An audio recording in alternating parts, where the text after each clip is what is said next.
For over 4,500 years, the pyramids have kept their secrets buried beneath the desert sand. We know what's above ground, but what lies below tells a different story. In the last century, archaeologists have discovered massive underground chambers, hidden water systems, and tunnels that stretch for kilometers beneath Egypt's most famous monuments. Robot expeditions have crawled through narrow shafts only to hit mysterious metal doors. Ground-penetrating radar has revealed voids the size of passenger jets hiding inside solid stone. And deep beneath Giza, flooded chambers hold granite boxes that weigh more than freight trains. The question is what those secrets mean. Djoser's underground labyrinth. Picture a moment 4,700 years ago when the sun first cast its shadow across a structure unlike anything the world had ever seen. Rising from the desert sands of Saqqara, 6 massive stone steps climbed toward the heavens, marking humanity's first attempt at monumental architecture. But this revolutionary pyramid held a secret that would not be fully understood for millennia. The year was around 2670 BC, during Egypt's 3rd dynasty, when Pharaoh Djoser commissioned something extraordinary. His vision would change the course of human construction forever, but it wasn't just the towering structure above ground that would amaze future generations. Beneath the step pyramid lay a hidden world that defied imagination. Djoser ruled during a time when Egypt was still finding its identity as a unified kingdom. The massive river that gave life to the civilization was learning to serve pharaohs who claimed to be living gods. These early rulers needed tombs that matched their divine status, but previous kings had been buried in simple rectangular structures called mastabas. Djoser wanted more than a tomb. He wanted a statement that would echo through eternity. The man who brought this vision to life was Imhotep, a figure so remarkable that later Egyptians would worship him as a god. Serving as Djoser's chancellor, high priest and chief architect, Imhotep designed not just a pyramid, but an entire complex that stretched across 37 acres. Yet even Imhotep's genius above ground paled compared to what he carved beneath it. Modern archaeologists discovered that the step pyramid sits above one of the most complex underground systems ever built by ancient hands. Nearly 6 kilometers of tunnels snake through the bedrock beneath the pyramid, creating a subterranean maze that would challenge even today's engineers. These aren't simple burial chambers or storage rooms. They represent something far more sophisticated and mysterious. The tunnel system connects through a central shaft that plunges deep into the earth, reaching down to the king's burial chamber. But this central passage is just the beginning.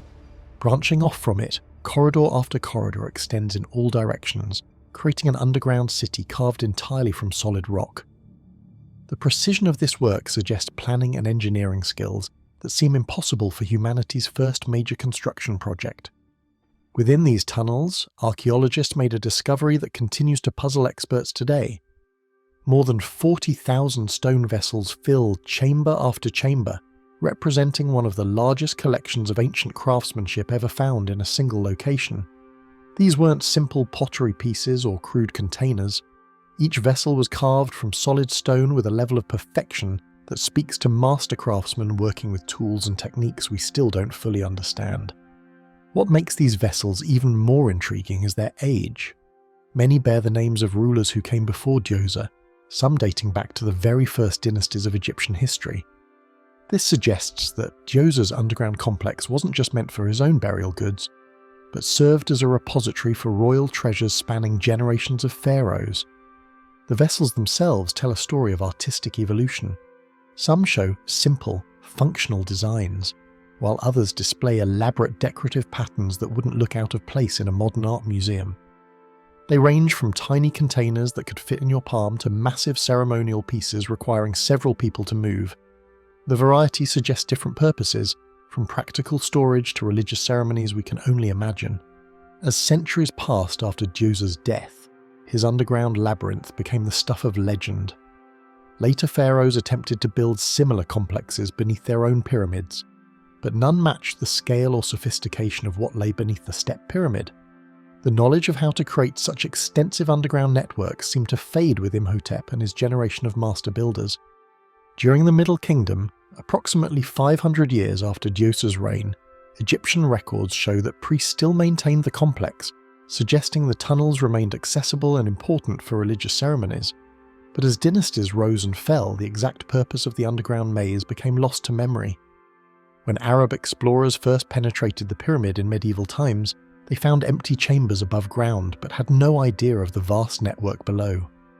It wasn't until European archaeologists began systematic excavations in the 19th and 20th centuries that the true scope of Djoser's underground achievement came to light. The French archaeologist Jean-Philippe Lauer spent over 70 years studying the Step Pyramid complex, mapping tunnel after tunnel and cataloguing vessel after vessel.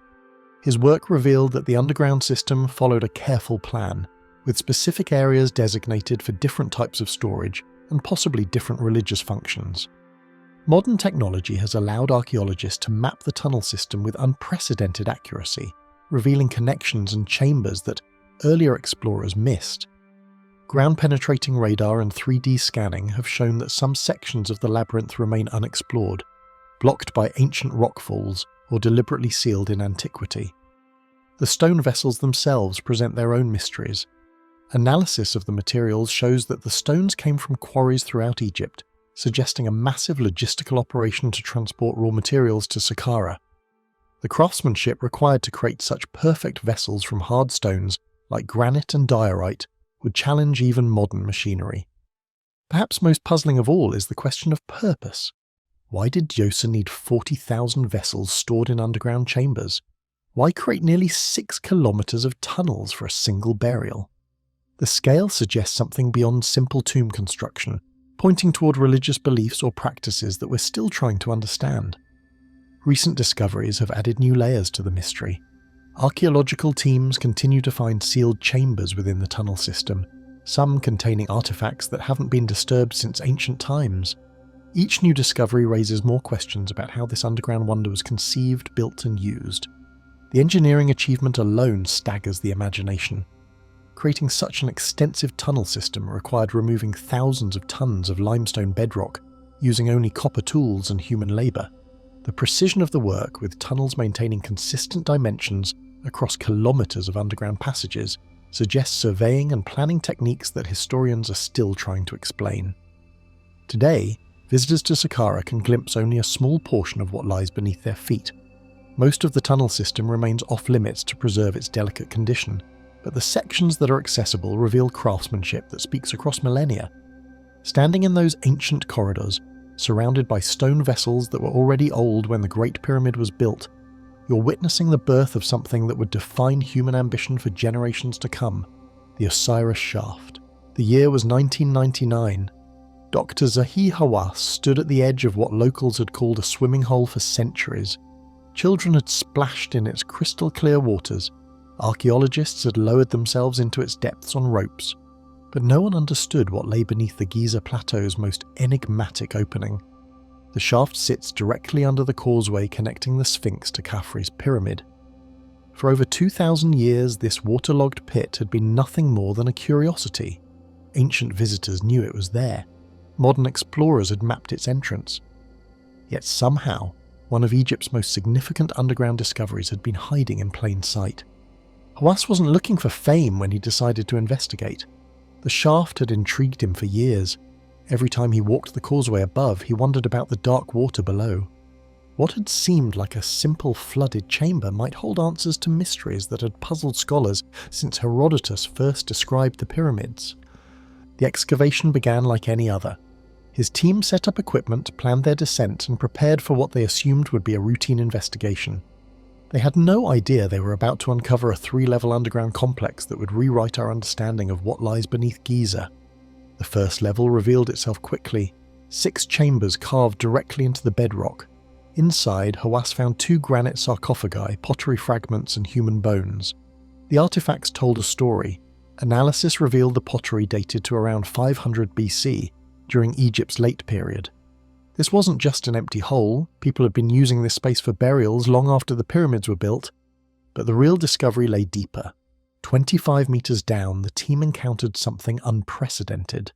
The shaft was completely filled with water, not just standing water from recent rains. This was groundwater, constantly replenishing itself from sources deep within the plateau. To explore further, they would need to drain the chamber and work underwater. For 2 months, Hawass and his team battled against the elements. Pumps ran continuously, fighting against water that seemed to pour in faster than they could remove it. The noise was deafening. Mud and debris filled the air. Workers descended into the flooded chamber wearing diving equipment, feeling their way through murky water that hadn't seen sunlight in millennia. Hawass later described it as the most difficult excavation of his career. The constant threat of flooding made every day dangerous. Equipment broke down in the harsh conditions. Team members worked in shifts, each descent limited by the amount of air they could carry. The water level seemed to have a mind of its own, rising and falling unpredictably. Then they saw the pillars. 4 massive columns emerged from the black water, arranged in a perfect rectangle. They surrounded what appeared to be a wall, and within that wall, partially submerged, sat the outline of an enormous granite sarcophagus. Its lid had been thrown aside, revealing an empty interior that had been underwater for centuries. The sight stunned everyone present. This wasn't just another burial chamber. The precision of the construction, the massive scale of the sarcophagus, and the deliberate flooding suggested something far more significant. When Hawass moved the heavy granite lid, he found hieroglyphs carved into the chamber floor, the word PR meaning house in ancient Egyptian. Suddenly, ancient texts began to make sense. The Giza plateau had once been called Profsir and Berestau, the house of Osiris, lord of Restau. The name Restau referred specifically to underground tunnels and passages. For the first time, archaeologists had found physical evidence of the underground realm that ancient Egyptians associated with their most important god of the afterlife. The discovery also connected to something Herodotus had written over 2,000 years earlier. The Greek historian claimed that Khufu, builder of the Great Pyramid, was buried in a granite sarcophagus surrounded by water near his pyramid. Scholars had always wondered about these words. Herodotus admitted he never saw this burial himself, leaving many to dismiss his account as legend. But here was a granite sarcophagus surrounded by water, positioned between the Great Pyramid and the Sphinx. The correlation was impossible to ignore. The team pushed deeper. On the western wall they found evidence of another tunnel carved roughly 6 meters into the rock. When they sent a team member through the narrow passage, it ended abruptly. Whatever lay beyond had been deliberately sealed, leaving another mystery for future explorers. Dating the complex proved challenging. The pottery from the second level clearly belonged to the late period, around 500 BC. But the lowest chamber, with its precisely cut granite sarcophagus and sophisticated flood control, seemed much older. Artifacts retrieved from the water-filled tomb suggested construction during Egypt's New Kingdom, around 1550 BC. This meant the shaft had served different purposes across more than 1,000 years of Egyptian history, first as a symbolic tomb for Osiris, later as an actual burial site for wealthy Egyptians who wanted to rest near the god of the underworld. The flooding itself raised questions that remain unanswered. The water wasn't stagnant. It connected to underground streams that flow beneath the entire Giza plateau. Some researchers believe these waterways link to ancient irrigation systems. Others suggest they're natural aquifers that have existed since the pyramids were built. Most intriguing is the engineering. Someone had deliberately designed this chamber to flood. The sarcophagus sits in a recessed area that fills with water even when the rest of the chamber is drained. The pillars and walls show evidence of water damage that spanned centuries, suggesting the flooding was intentional and permanent. Local legends suddenly took on new meaning. For generations, people living near Giza had told stories about underground rivers and hidden chambers beneath the pyramids. Tour guides spoke of secret passages that connected all the monuments. Most archaeologists had dismissed these tales as folklore. The Osiris shaft proved the folklore might be fact. The discovery opened new questions about the entire Giza complex. If this elaborate underground chamber exists beneath the causeway, what other structures wait to be found? The water that fills the shaft comes from somewhere.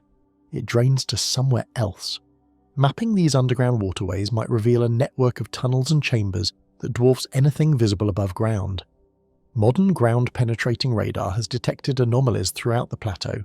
Some appear to be natural caves, others show the regular patterns of constructed passages. The technology exists to explore these features without damaging the monuments above. Yet most remain untouched, their secrets preserved in darkness and water. The granite sarcophagus itself defies easy explanation. Its size and precision matched the craftsmanship found inside the pyramids. The lid, carved from a single piece of stone, weighs several tons. Moving it into position 30 meters underground would have required sophisticated engineering and considerable manpower. Who was it built for? The hieroglyph suggests Osiris, but gods don't need physical tombs. More likely it housed someone important enough to be buried in the symbolic realm of the underworld's ruler. A pharaoh, perhaps, or a high priest whose identity has been lost to history. The empty sarcophagus tells its own story. Someone opened it long ago. The lid's position suggests this wasn't grave robbing but deliberate removal. Whether the original occupant was moved to a safer location or the tomb was always intended to be symbolic remains unknown. What Hawass discovered in those flooded chambers beneath the causeway was more than just another burial site. It was evidence of an ancient worldview that saw the underground realm as sacred space.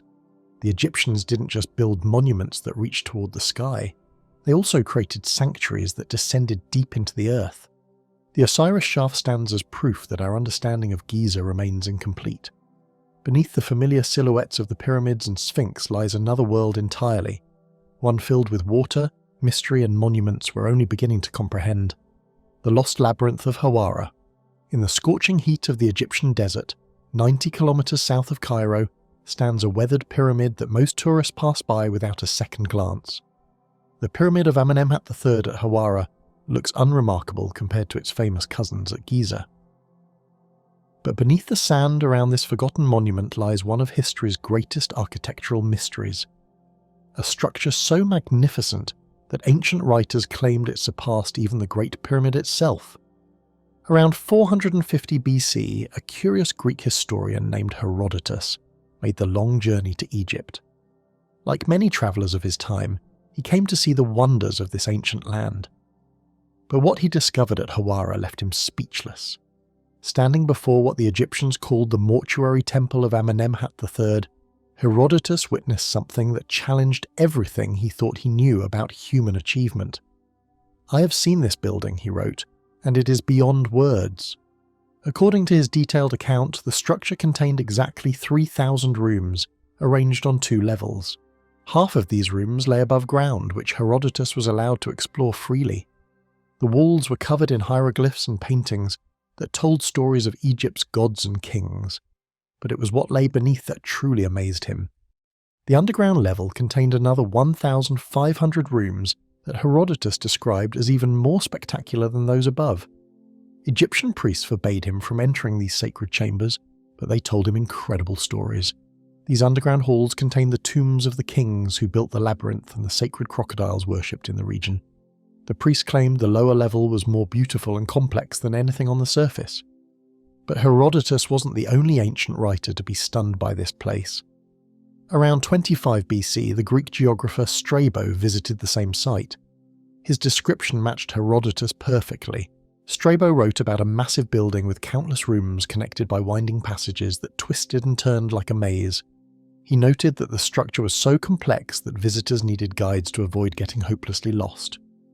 Even the Roman writer Pliny the Elder, writing in the 1st century AD, dedicated significant space to describing this wonder. Pliny claimed the labyrinth served as a temple to the sun god and contained shrines to all of Egypt's deities. He wrote that the building's complexity was so extraordinary that even the legendary craftsman Daedalus used it as inspiration for the famous labyrinth he later built in Crete. These weren't vague legends or fairy tales.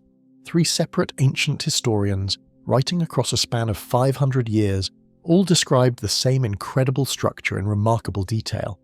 They agreed on the number of rooms, the 2-level design, and the maze-like layout. Yet by medieval times, the labyrinth had completely vanished. For centuries, scholars wondered if these ancient accounts were exaggerated or entirely fictional. Then in 1843, a German expedition led by Karl Lepsius arrived at Hawara.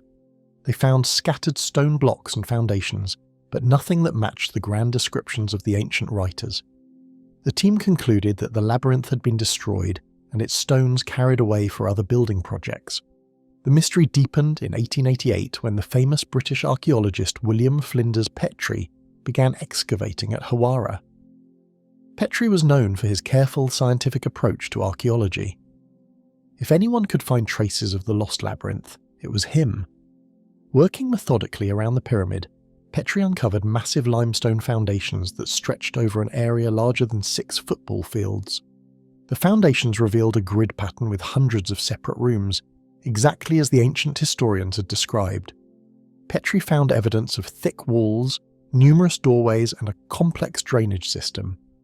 Most intriguing were the enormous stone slabs that had once formed the floors.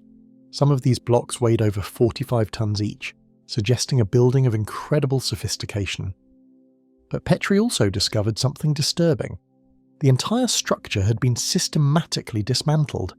Almost every block had been carefully removed, leaving only the foundations buried under centuries of sand. Someone had deliberately erased one of the ancient world's greatest buildings. The question was who and why. Roman-era papyrus documents found at nearby sites provided a clue. They showed that local rulers had ordered the labyrinth stones to be quarried for new construction projects. The magnificent halls that had amazed Herodotus and Strabo were torn apart piece by piece to build ordinary houses and walls. It was architectural vandalism on an incredible scale. For over a century after Petrie's discovery, the labyrinth remained a tantalizing mystery. Archaeologists could prove it had existed, but they couldn't determine if anything survived underground. The ancient writers had been clear that the most spectacular rooms lay beneath the surface, but no one had the technology to explore deep enough. In 2008, everything changed. A Belgian-Egyptian team called the Matahaka Expedition brought ground-penetrating radar to Hawara. This technology could see through sand and rock to reveal structures hidden underground.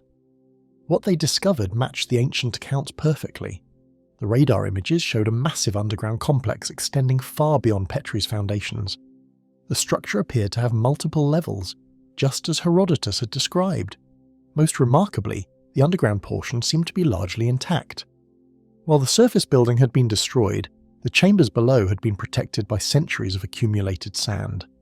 The Matahad team's leader, Louis de Cordier, described their findings as a complex geometric structure that defies easy explanation. The radar revealed what appeared to be halls, corridors, and chambers arranged in an intricate pattern.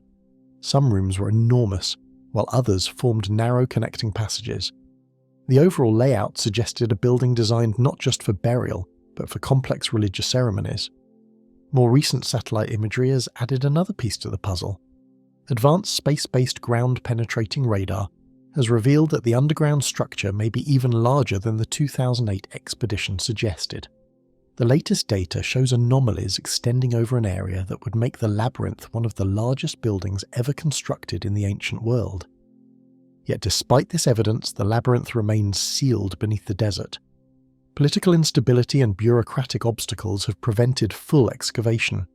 The Egyptian government has been reluctant to authorize major digging projects, especially ones that might reveal structures predating known Egyptian dynasties. Local water table issues add another complication.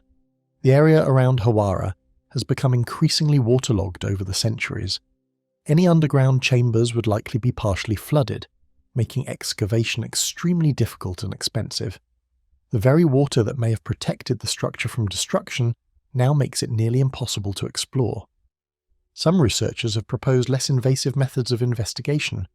Advanced robots could potentially enter the underground chambers through small access shafts, much like those used to explore the Great Pyramid's hidden chambers.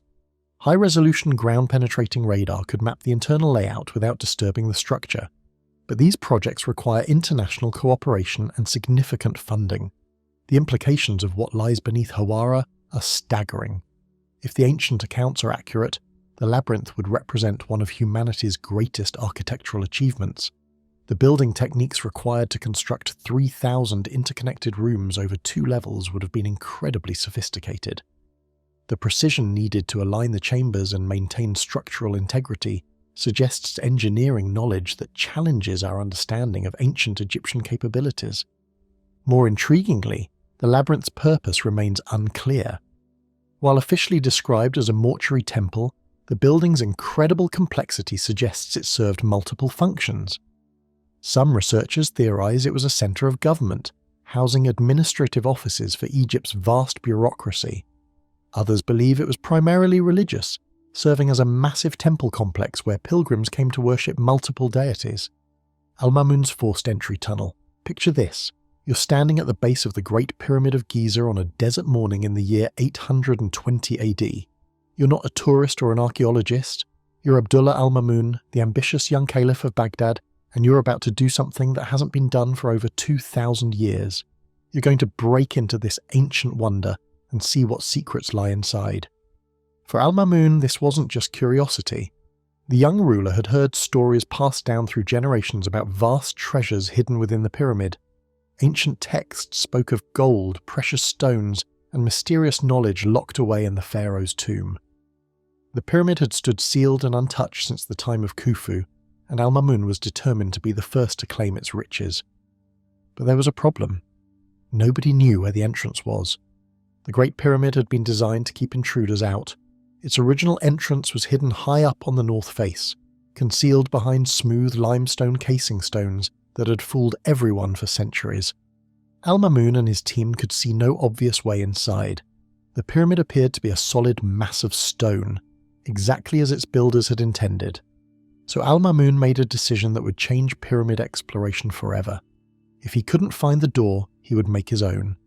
His workers began hammering away at the pyramid's north face, creating a tunnel through solid limestone blocks. They worked for weeks, boring deeper and deeper into the ancient structure.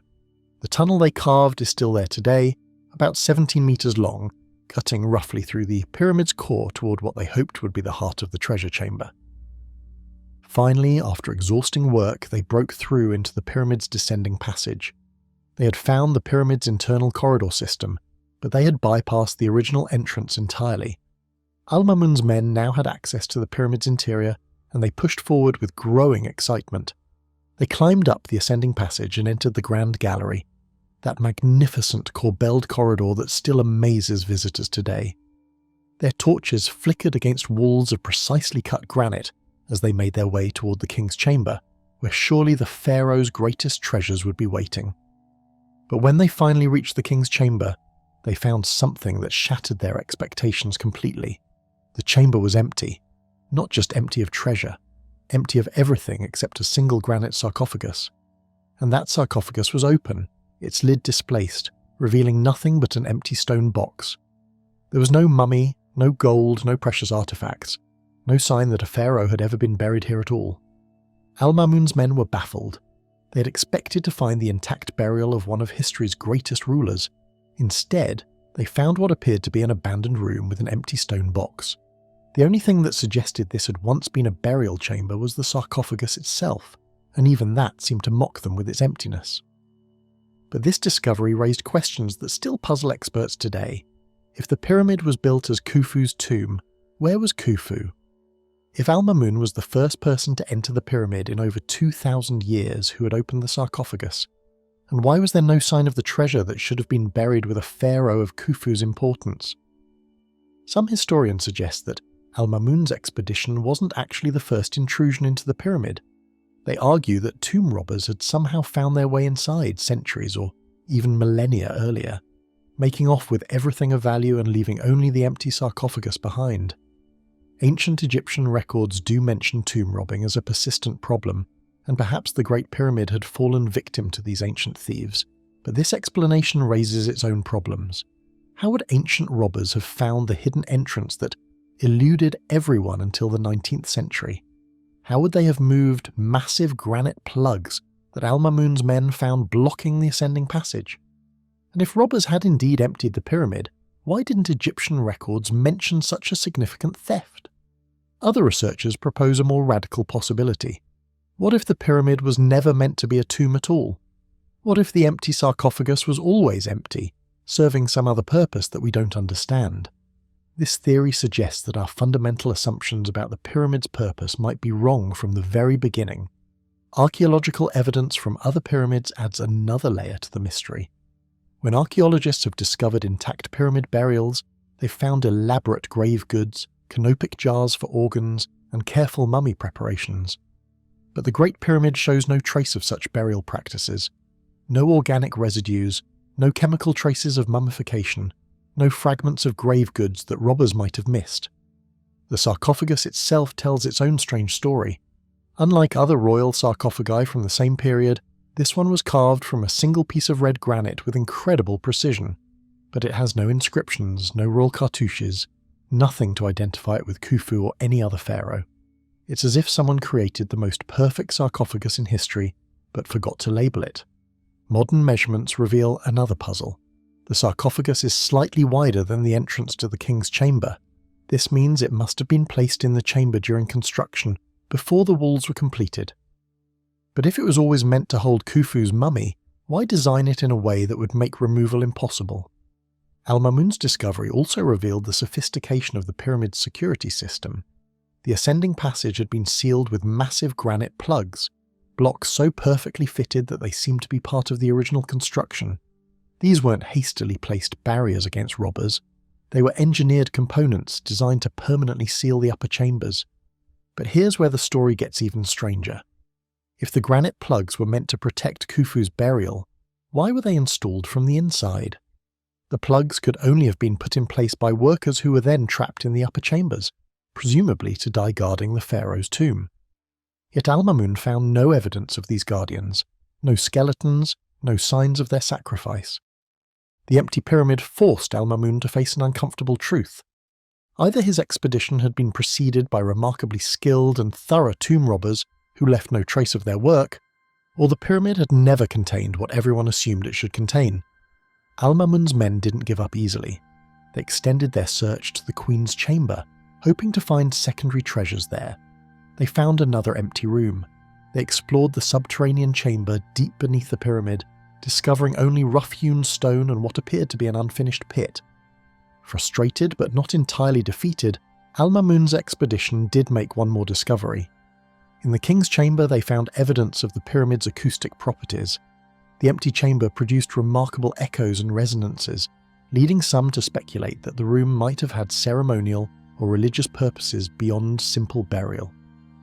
When Al-Mamun finally left Egypt, he carried with him more questions than answers. His forced entry had revealed the pyramid's interior architecture in stunning detail, but it had also demolished the simple assumption that pyramids were straightforward royal tombs filled with treasure. The empty tomb that Al-Mamun discovered continues to challenge our understanding of ancient Egypt. Every new technology we use to examine the pyramid, from ground-penetrating radar to cosmic ray detection, reveals more complexity beneath the surface. But the fundamental question remains the same as it was when Al-Mamun's torch first illuminated that empty sarcophagus over 1,000 years ago. If this wasn't a tomb, what was it? The ScanPyramids' big void. Every October morning at sunrise, the Great Pyramid comes alive with invisible particles raining down from space. Cosmic rays slam into our atmosphere at nearly the speed of light, creating a shower of subatomic particles called muons. Most people walk past these cosmic messengers without knowing they exist, but in 2017, an international team of scientists decided to put these particles to work. The ScanPyramids project began with a simple idea that bordered on science fiction. French engineer Mehdi Tayyoubi and his team wondered if they could use cosmic rays like X-rays, peering through solid limestone to reveal what lies hidden inside the world's most famous pyramid. For over a century, archaeologists had found only 3 chambers in the Great Pyramid, yet ancient texts suggested there should be more. Kunihiro Morishima, a particle physicist from Nagoya University in Japan, arrived in Egypt with equipment that looked nothing like traditional archaeological tools. Instead of brushes and trowels, his team carried nuclear emulsion films, sensitive photographic plates that could record the invisible tracks of cosmic ray particles. The concept was brilliant in its simplicity. Muons pass through empty space easily, but slow down when they hit dense stone. By measuring how many muons arrived from different directions, they could create a kind of shadow image of the pyramid's interior. The team faced an immediate engineering challenge that would have stopped most people. The nuclear emulsion films had to be placed inside the Queen's chamber, deep within the pyramid's heart. Each detector measured just 30 by 25 centimeters, but these small plates had to capture particles that had traveled millions of miles through space. The films were so sensitive that even the faintest cosmic ray would leave a permanent track, like invisible lightning frozen in time. For over 100 days, the detectors sat in complete darkness, collecting data. Every muon that passed through the pyramid left its signature on the films. When Morishima's team finally retrieved the plates and developed them under microscopes in Japan, they saw something unexpected. From certain angles, far too many muons were arriving. This could only mean one thing: there was empty space above the Grand Gallery where solid stone should be. But extraordinary claims require extraordinary proof. The Japanese team's findings were so significant that two other groups of scientists immediately began independent investigations using completely different technology. A team from the French Alternative Energies and Atomic Energy Commission deployed gas detectors outside the pyramid. Meanwhile, researchers from Japan's KEK Particle Accelerator Laboratory set up scintillator hodoscopes inside the Queen's chamber itself. The gas detectors worked like sophisticated Geiger counters, tracking muons as they passed through 4 layers of sensors. These devices could pinpoint the exact angle of each arriving particle with incredible precision. When the French team analysed their data, they saw the same excess of muons coming from above the Grand Gallery. The hodoscopes used yet another approach, employing plastic scintillators that flash when struck by muons. Again, the results matched. 3 different teams, using 3 different technologies, all detected the same anomaly. The statistical significance was overwhelming. There was less than 1 chance in 10 million that this could be random noise. The void they had discovered was massive, at least 30 meters long, with a cross-section similar to the Grand Gallery itself. They named it the ScanPyramids Big Void. What makes this discovery even more remarkable is what the ancient builders achieved. To create such a large empty space 146 meters above the ground required engineering knowledge that seems impossible for the time. The chamber sits directly above the Grand Gallery, one of the pyramid's most sophisticated architectural features.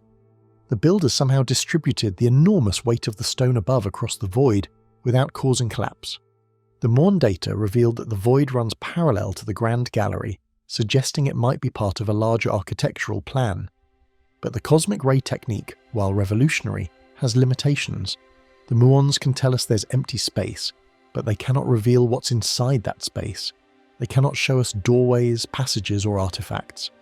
The void could contain another burial chamber, construction equipment left behind by ancient workers, or passages connecting to other hidden chambers. Modern attempts to understand ancient construction techniques suddenly took on new meaning. The discovery supported theories that the pyramid contains internal ramps or construction passages. French architect Jean-Pierre Houdin had proposed that builders used a spiral ramp inside the pyramid itself. The big void might be part of this system, a workspace that was simply sealed up after construction ended. The discovery also raised troubling questions about what else might be hidden. If such a large chamber could remain undetected for over 4,500 years, what other voids lie within the pyramid's massive bulk? The Muon technique works best for large, empty spaces. Smaller chambers or passages filled with debris might remain invisible to cosmic ray detection. Yet the technology behind the discovery represents a revolution in archaeology. For the first time in history, scientists could explore ancient monuments without drilling a single hole or moving a single stone. The muons arrive constantly, day and night, providing a continuous stream of data. Unlike traditional excavation techniques, Muon tomography reveals internal structures without risking damage to priceless artifacts. The pyramid builders never could have imagined that particles from dying stars would one day reveal their secrets. Every second, billions of muons pass through the Great Pyramid, carrying information about its hidden chambers. The ancient architects created their masterpiece to last forever, but they could not have anticipated that the universe itself would become their ultimate explorer. The ScanPyramids. Big Void remains a complete mystery. Access to the chamber would require cutting through dozens of meters of solid limestone blocks, each weighing several tons. No one knows if there are artifacts inside, or if the space was always empty. No one understands its original purpose or why it was built with such precision. After decades of believing the Great Pyramid held no more major surprises, one question now drives Egyptologists and physicists alike. What else is waiting to be found in the darkness above our heads? The pyramid texts of Unas. The silence is absolute. Deep beneath the sands of Saqqara, in a space no living person has entered for 4,000 years, something waits. Not gold, not treasure, but something far more precious to the ancient Egyptians. The first words ever written about death. The first attempt to map the afterlife. the oldest religious texts on Earth, carved directly into the stone walls of an underground burial chamber. This is where our journey through the pyramid mysteries takes an unexpected turn. Because what lies beneath these monuments isn't just engineering marvels or hidden chambers, it's the very beginning of human attempts to understand what happens when we die. Around 2350 BC, during the reign of Unas, the last pharaoh of Egypt's 5th dynasty, something revolutionary happened in pyramid construction. For centuries, pharaohs had been buried in completely silent tombs. The Great Pyramid, the Bent Pyramid, all the massive monuments we know today had walls as blank as the day they were built. But Unas changed everything. His pyramid at Saqqara looks modest from the outside. Just 43 meters high, it's dwarfed by its famous neighbors. But when you descend into its underground chambers, you discover something unprecedented. Every wall is covered in hieroglyphs. Row after row of carefully carved text, painted in vivid blue-green, stretching from floor to ceiling. These are the pyramid texts, and they represent humanity's first attempt to write down the secrets of death and rebirth. The story of their discovery reads like something from an adventure novel. In 1880, French Egyptologist Gaston Maspero was exploring the pyramids at Saqqara when he noticed something strange about the Pyramid of Pepy-Verse. The entrance had been cleared by local treasure hunters, revealing passages that led deep underground. When Maspero finally reached the burial chamber, he couldn't believe what he saw. The walls were covered in hieroglyphs, perfectly preserved after nearly 4,000 years.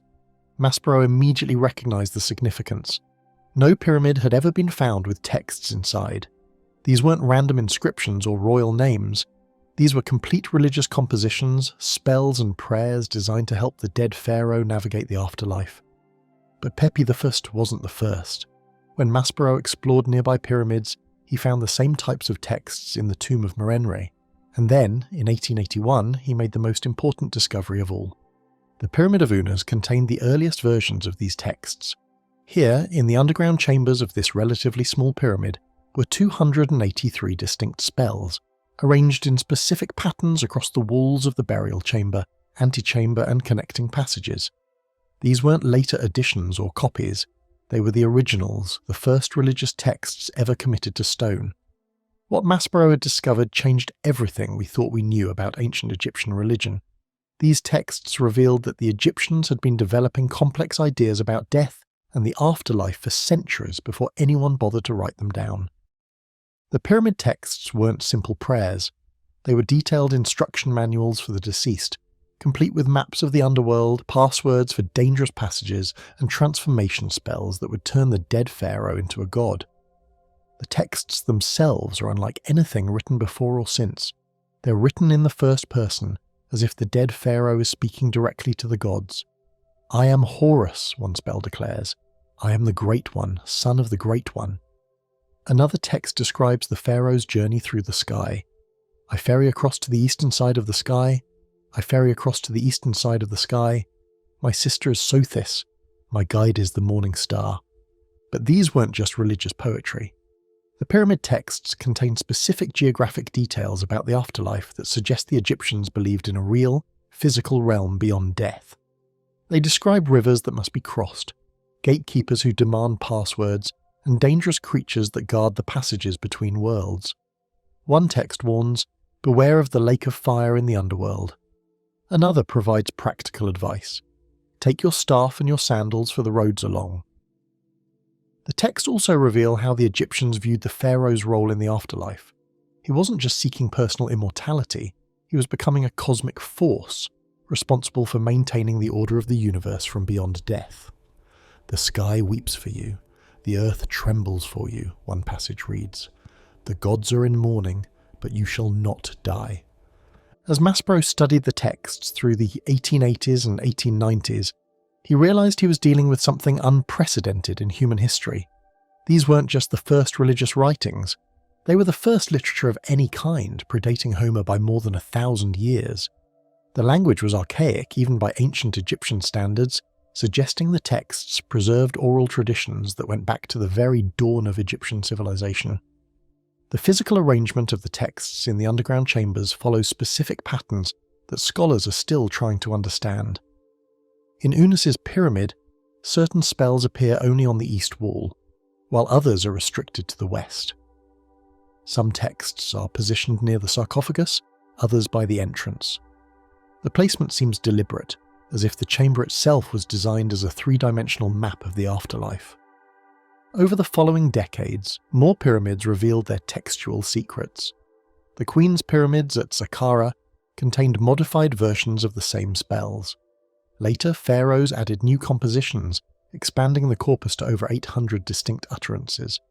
But the underground chambers of Unis's pyramid remained special. They contained the purest, oldest versions of humanity's first written prayers. The discovery of the pyramid texts revolutionized our understanding of ancient Egyptian religion, but it also raised new questions. If these texts were so important, why did earlier pharaohs like Khufu leave their chambers blank? Were the texts secret knowledge, revealed only to later dynasties? Or had the tradition of writing religious texts on tomb walls existed all along, preserved in chambers we haven't found yet? Modern technology has revealed new details about how the texts were created. The hieroglyphs weren't simply carved into the stone. They were carefully planned, measured, and executed by master craftsmen working in the narrow confines of the underground chambers. The blue-green paint used to fill the carved signs has survived almost perfectly, suggesting these underground chambers provided ideal preservation conditions. Some scholars believe the pyramid texts preserve memories of an even more ancient tradition, when pharaohs were actually buried in underground chambers filled with water, mimicking the primordial waters of creation. References to crossing the winding waterway and sailing the celestial waters appear throughout the texts, along with warnings about drowning in the underworld. The texts also contain astronomical knowledge that suggests the Egyptians saw the underground chambers as Earth-based models of the sky. References to specific stars and constellations are woven throughout the spells, creating a connection between the pharaoh's burial chamber and his destination in the afterlife. The dead king would literally travel from his underground tomb to his eternal home among the stars. Today, visitors can descend into the underground chambers of Unis's pyramid and see these ancient texts exactly as Maspero discovered them. The hieroglyphs still glow with their original colours. The spells still speak directly to anyone who can read ancient Egyptian. Standing in those narrow chambers, surrounded by humanity's first attempt to explain death and rebirth, you're witnessing the moment when our species first tried to write down the answers to the ultimate questions. The Queen's chamber shafts. Inside the Great Pyramid, beyond the Grand Gallery and past the King's Chamber, lies a room that has puzzled archaeologists for centuries. The Queen's Chamber sits silent and seemingly purposeless, its ceiling arched in a perfect corbel vault, its walls smooth limestone. But from this chamber emerge two shafts, each barely 8 inches square, that disappear into the pyramid's massive stone blocks. For over 100 years, these narrow passages remained one of archaeology's most stubborn mysteries. The problem was simple but seemingly impossible to solve. These shafts were too small for humans to enter, too long to illuminate properly, and too mysterious to ignore. They climbed at steep angles through hundreds of tons of limestone, heading toward the pyramid's exterior walls, but never quite reaching them. Early explorers could only peer a few feet into their dark mouths before the passages curved upward and vanished into blackness. In 1872, British engineer Wayneman Dixon had made the first significant discovery about these shafts. Using primitive tools, he chipped away at the chamber walls and found the shaft openings, previously sealed behind thin limestone blocks. He even managed to push a long wire rod up the southern shaft, but after 65 metres, it hit something solid. The passage was blocked. Dixon's wire could go no further, leaving the mystery deeper than before. For over a century, the shafts remained untouchable. The technology simply didn't exist to explore passages this narrow and this long. Archaeologists could measure their angles, calculate their trajectories, and theorize about their purpose, but they couldn't see what lay beyond that first crucial bend. Then in 1993, German robotics engineer Rudolf Gantenbrink arrived at Giza with a machine that would change everything. His robot, named Upuaut II, after the ancient Egyptian god who opened the ways for the dead, was a marvel of miniature engineering. Weighing just 11 pounds, the tracked vehicle was small enough to navigate the 20-centimetre square shafts while carrying cameras, lights and sensors. The robot's first journey up the southern shaft was like watching archaeology unfold in real time. Gantenbrink's cameras revealed what no human eyes had ever seen: perfectly smooth limestone walls rising at a 20-degree angle, joints so precise they seemed machine-cut, and a craftsmanship that spoke of incredible skill. The robot climbed steadily upward, its tracks gripping the stone floor, its lights piercing the ancient darkness. At 39 meters, Upuaut 2 discovered something extraordinary embedded in the shaft wall. A small bronze hook, green with age, protruded from the southern wall. It was clearly ancient, clearly deliberate, but its purpose remained unclear. The robot's cameras captured every detail of this mysterious artifact, the first new discovery in the Great Pyramid in decades. But the robot's most shocking discovery came at 65 meters, exactly where Dixon's wire had stopped 121 years earlier. There, blocking the shaft completely, was a smooth limestone slab. But this was no random blockage. Set into the stone were two perfectly formed copper pins, their surfaces oxidized but their shapes unmistakable. They looked exactly like door handles. The discovery changed everything archaeologists thought they knew about these shafts. This wasn't debris or collapsed material blocking the passage. This was a door. Someone, nearly 5,000 years ago, had deliberately sealed this shaft with a stone door fitted with copper handles. But what lay beyond? The implications were staggering. If this was a door, it suggested the shafts weren't simple air vents as many theories claimed. Doors are made to be opened. Handles are made to be grasped. But by whom? And for what purpose? 18 years later, in 2011, technology had advanced enough to attempt the impossible. The Jedi project, named after the magician who supposedly advised Khufu on pyramid construction, deployed a new generation of robots into these mysterious passages. The Jedi robot was equipped with something Gantenbrink's machine had lacked: a flexible micro-snake camera that could slip through tiny gaps. When the robot reached Gantenbrink's door, it made a discovery that stunned the archaeological world. Using its snake camera to peer through a small gap at the bottom of the stone slab, the robot revealed what lay beyond the door: another chamber. The camera captured images of rough, unfinished walls and what appeared to be another stone slab with copper pins, suggesting a second door deeper in the pyramid. But the Jedi project's most significant discovery came in the northern shaft.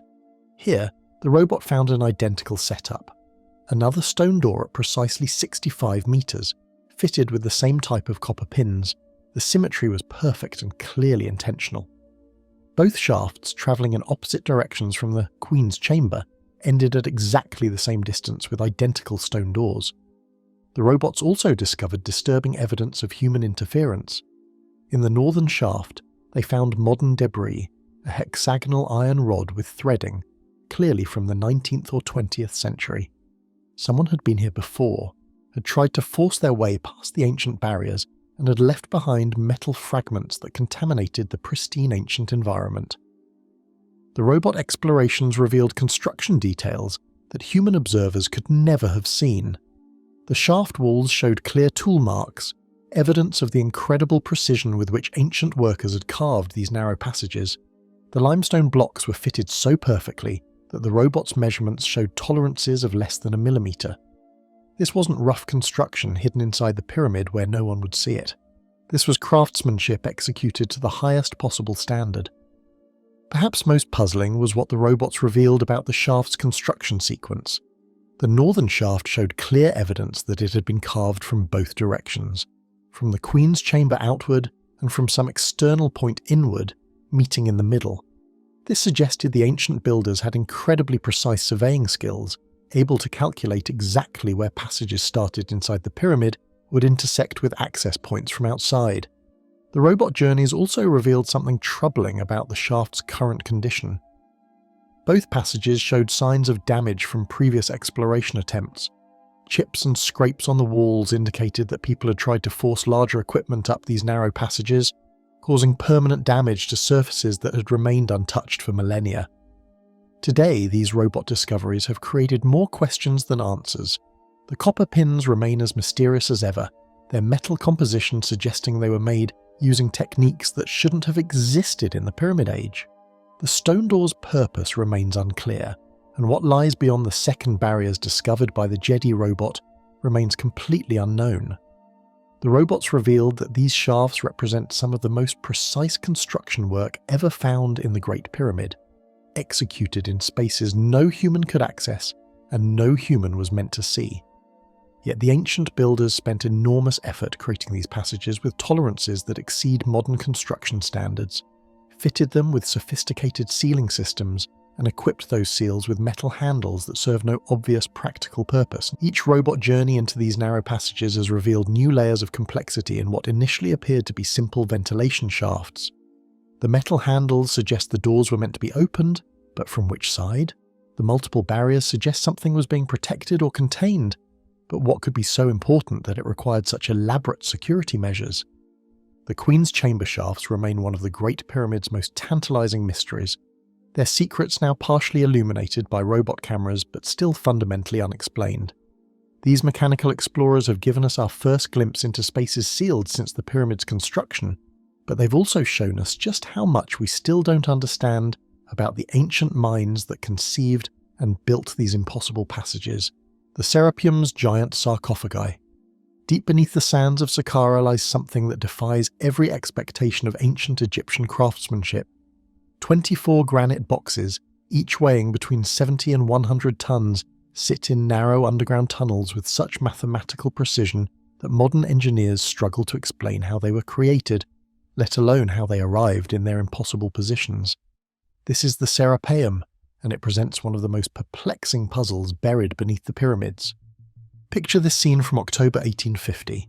French archaeologist Auguste Mariette is following a line of sphinx heads partially exposed in the desert sand near Saqqara.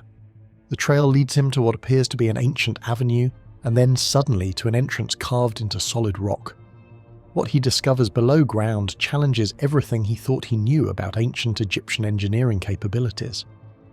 Mariette descends into a complex network of underground tunnels stretching over 400 meters. The passages are carved directly from bedrock, wide enough for a man to walk comfortably but barely sufficient for the massive objects they contain. And then he sees them. Enormous granite sarcophagi, each one a perfect rectangular box with a precisely fitted lid, sitting in individual chambers carved from the living rock.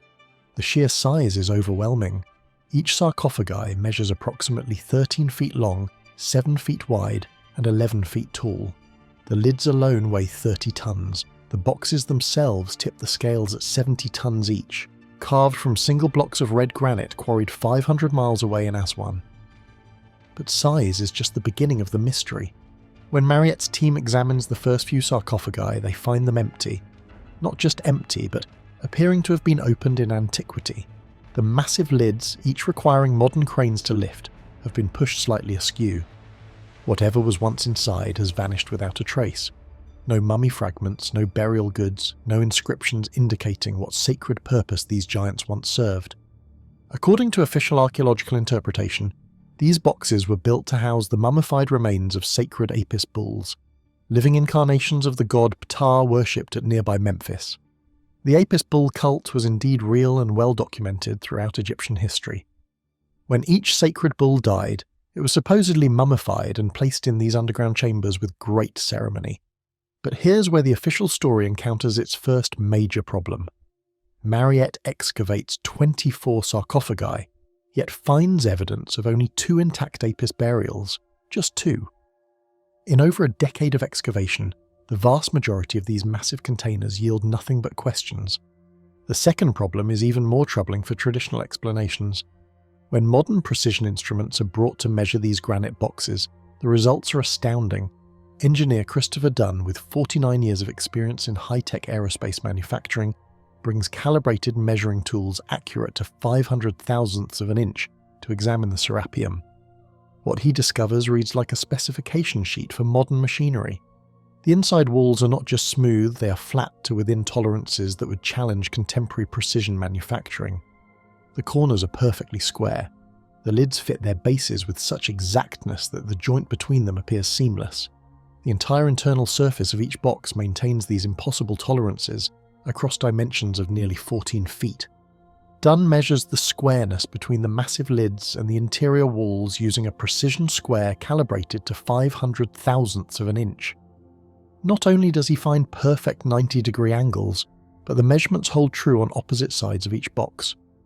This means the internal walls are perfectly parallel to each other along multiple axes simultaneously.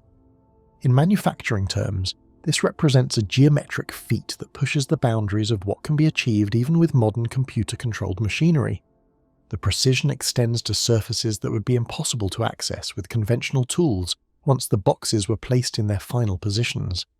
The narrow tunnels provide virtually no working space around the completed sarcophagi. Yet somehow, ancient workers achieved flawless interior finishes that shine like mirrors, reflecting light from polished granite surfaces that show no tool marks whatsoever.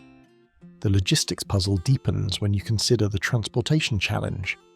These 70-ton granite monoliths somehow travelled 500 miles from the Aswan quarries to Saqqara, then were lowered into underground chambers through passages barely wider than the objects themselves. The current entrance to the Serapeum is modern, cut by Mariette's team. The original access route remains unknown. Once underground, each sarcophagus was positioned with millimetre precision in its designated chamber. There are no ramps, no evidence of the massive support systems that would be required to manoeuvre such weights in confined spaces. The boxes appear to have been finished in place, yet the working space around them is insufficient for the tools and workforce such precision would require. Some researchers suggest the boxes were carved in situ from solid granite blocks lowered into the tunnels, but this theory faces its own impossible hurdles. Carving a perfect rectangular hollow from solid granite would generate tons of debris that somehow vanished without a trace. The precision required to hollow out these containers, while maintaining perfect wall thickness and interior dimensions, would be challenging even for modern CNC machinery. The archaeological evidence grows more puzzling when you examine what the ancient Egyptians left behind elsewhere. Their documented construction techniques, the hieroglyphic records of major projects, their depictions of moving large stones, all describe methods that fall far short of what would be required for the Serapeum boxes. The precision tools necessary for such work are never mentioned in Egyptian texts or shown in their detailed artistic records. Even more intriguing is what's missing from the Serapeum itself. No hieroglyphic inscriptions identify the purpose or occupants of most chambers. No painted decorations celebrate the sacred Apis bulls supposedly buried here. No evidence of the elaborate burial goods that typically accompanied important Egyptian interments. The chambers are stark, functional spaces that seem designed for some unknown technical purpose rather than religious ceremony. Modern attempts to replicate even small-scale versions of these granite boxes using ancient techniques have failed repeatedly. The precision simply cannot be achieved with copper tools, wooden levers, and rope systems available to ancient Egyptian workers. Contemporary granite workers using diamond-tipped tools and computer guidance struggle to match the accuracy found in these underground chambers. The mystery extends beyond individual boxes to the larger question of the Serapeum's true purpose. The complex consists of multiple levels, with only one currently accessible to researchers. Ancient plans and descriptions suggest the full extent of the underground network remains largely unexplored. What other precision-engineered chambers might lie deeper beneath Saqqara? Recent ground-penetrating radar surveys hint at additional voids and structures in the bedrock around the known Serapeum passages. Each new discovery seems to expand rather than resolve the central mystery. Who possessed the technology to create these perfectly engineered granite boxes, and why were they buried in an underground labyrinth that defies conventional understanding of ancient Egyptian capabilities? The giants in stone continue to guard their secrets, challenging our assumptions about the technological achievements possible in the ancient world, and raising unsettling questions about what other precision-engineered mysteries might still lie hidden beneath the sands of Saqqara. Campbell's chamber, quarry marks. Sometimes a simple mark on stone can ignite decades of heated debate. High above the king's chamber in the Great Pyramid, hidden in spaces no pharaoh was meant to see, lies what might be either the most important discovery in Egyptology or its greatest fraud. These red ochre marks, painted on massive granite blocks, supposedly bear the only direct evidence linking the Great Pyramid to Pharaoh Khufu himself. The story begins in 1765 when Nathaniel Davison, an English diplomat exploring the pyramid, squeezed through a small opening at the top of the Grand Gallery. He discovered the first of what would later be called the relieving chambers, empty spaces built above the king's chamber to distribute the enormous weight of the pyramid above. For over 70 years, this single chamber remained the only known void above the burial room.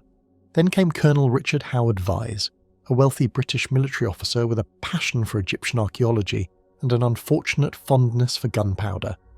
In 1837, frustrated by slow progress using traditional methods, Vyse decided to blast his way into the pyramid.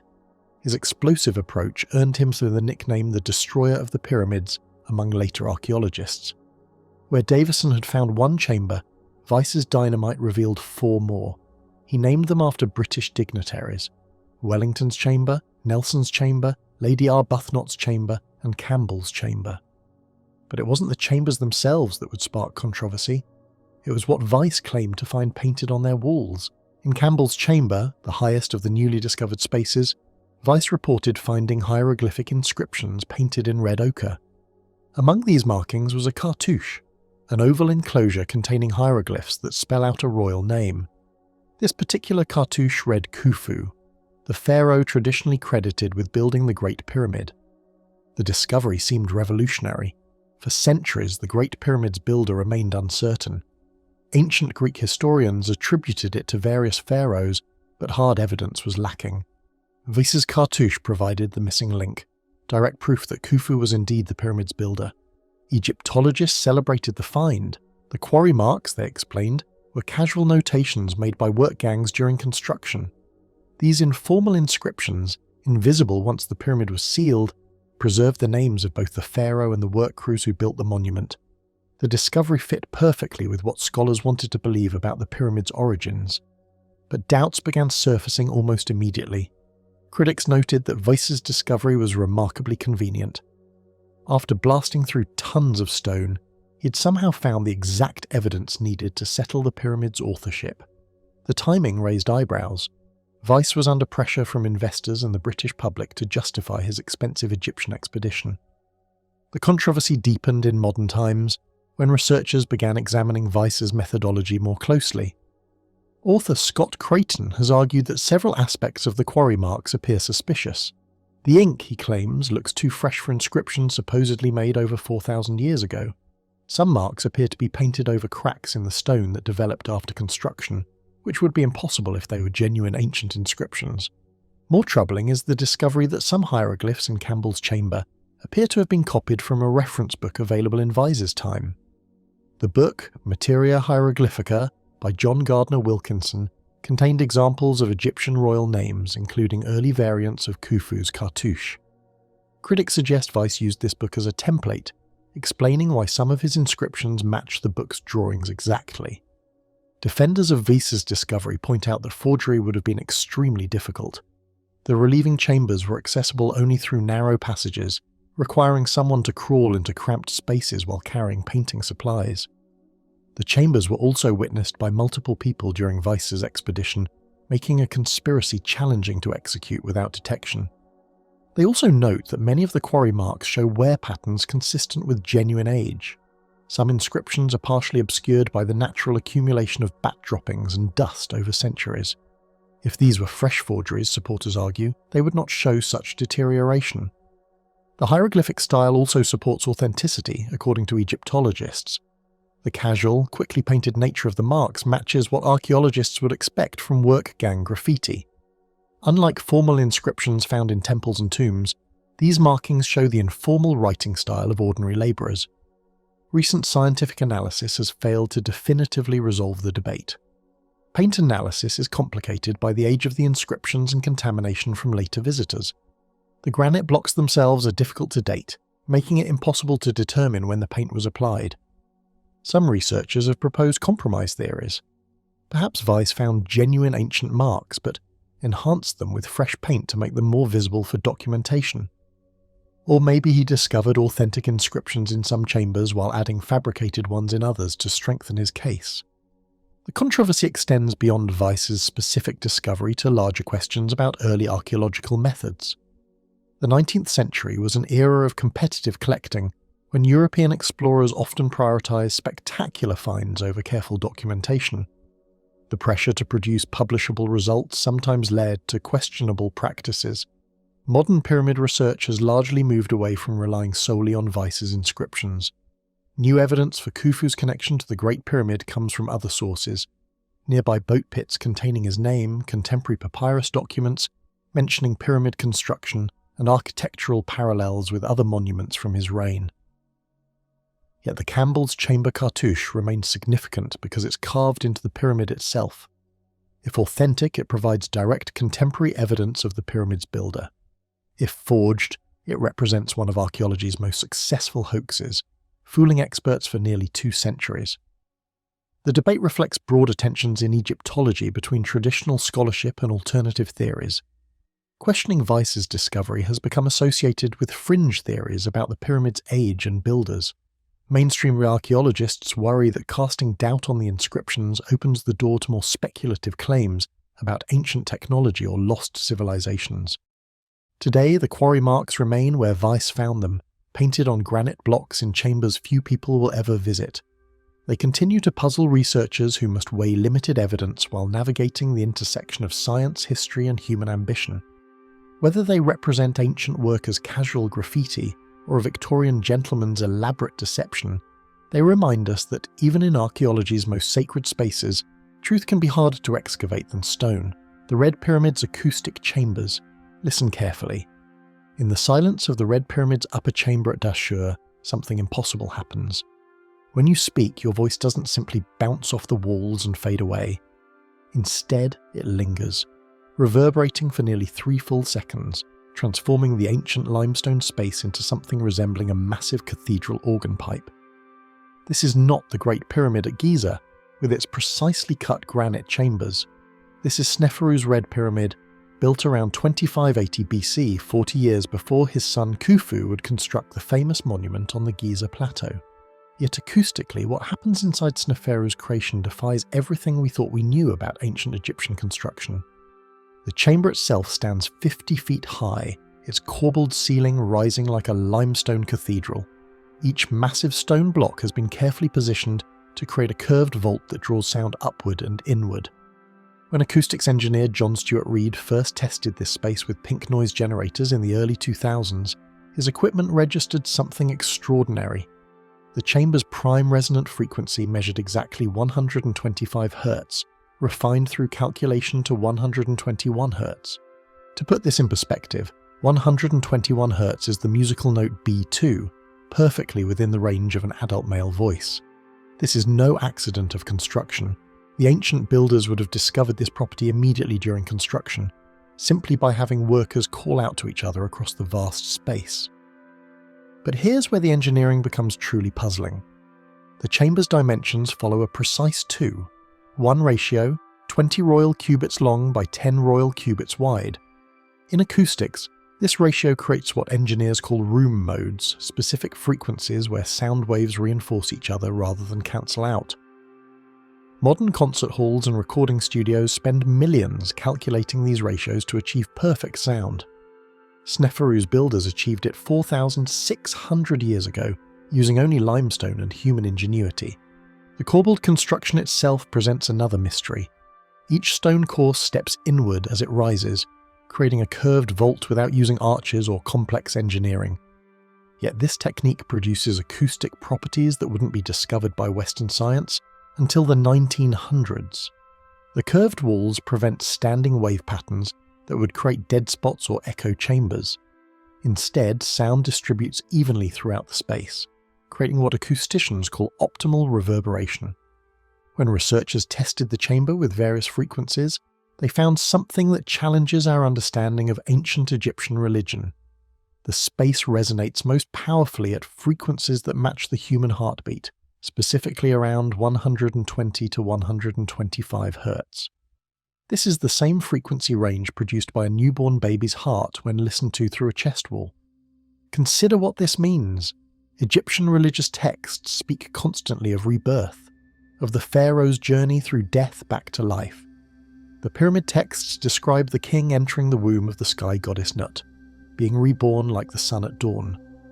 If the ancient builders intentionally tuned this chamber to the frequency of a human heartbeat, they were creating an acoustic womb, a space where sound itself symbolized the pulse of new life. The technical precision required for this achievement staggers modern engineers. Limestone blocks, each weighing several tons, had to be shaped and positioned with acoustic properties in mind. The builders would have tested the sound at each stage of construction, adjusting dimensions and surface textures to achieve their desired frequency response. But the Red Pyramid's acoustic mysteries extend beyond the main chamber. The entrance passage descends at a precise angle that creates its own resonant properties. Sound generated at the chamber level travels down this passage and reflects back, creating what engineers call a transmission line effect. Ancient priests entering the pyramid would have heard their footsteps and voices transformed as they moved through this acoustic landscape. Modern tests reveal that the chamber responds differently to human voices than to mechanical sound generators. Male voices, particularly in the bass register around 120 Hz, cause the entire space to vibrate sympathetically. The limestone walls themselves become part of the instrument, amplifying and sustaining vocal tones in ways that would have seemed magical to ancient observers. When we compare this to other pyramid chambers, the Red Pyramid stands apart. The Great Pyramid's King's Chamber, lined with granite, produces a longer reverberation time of 4.47 seconds, but its frequency response differs significantly. The Red Pyramid's limestone construction creates warmer, more organic acoustic properties that seem specifically designed for human voice.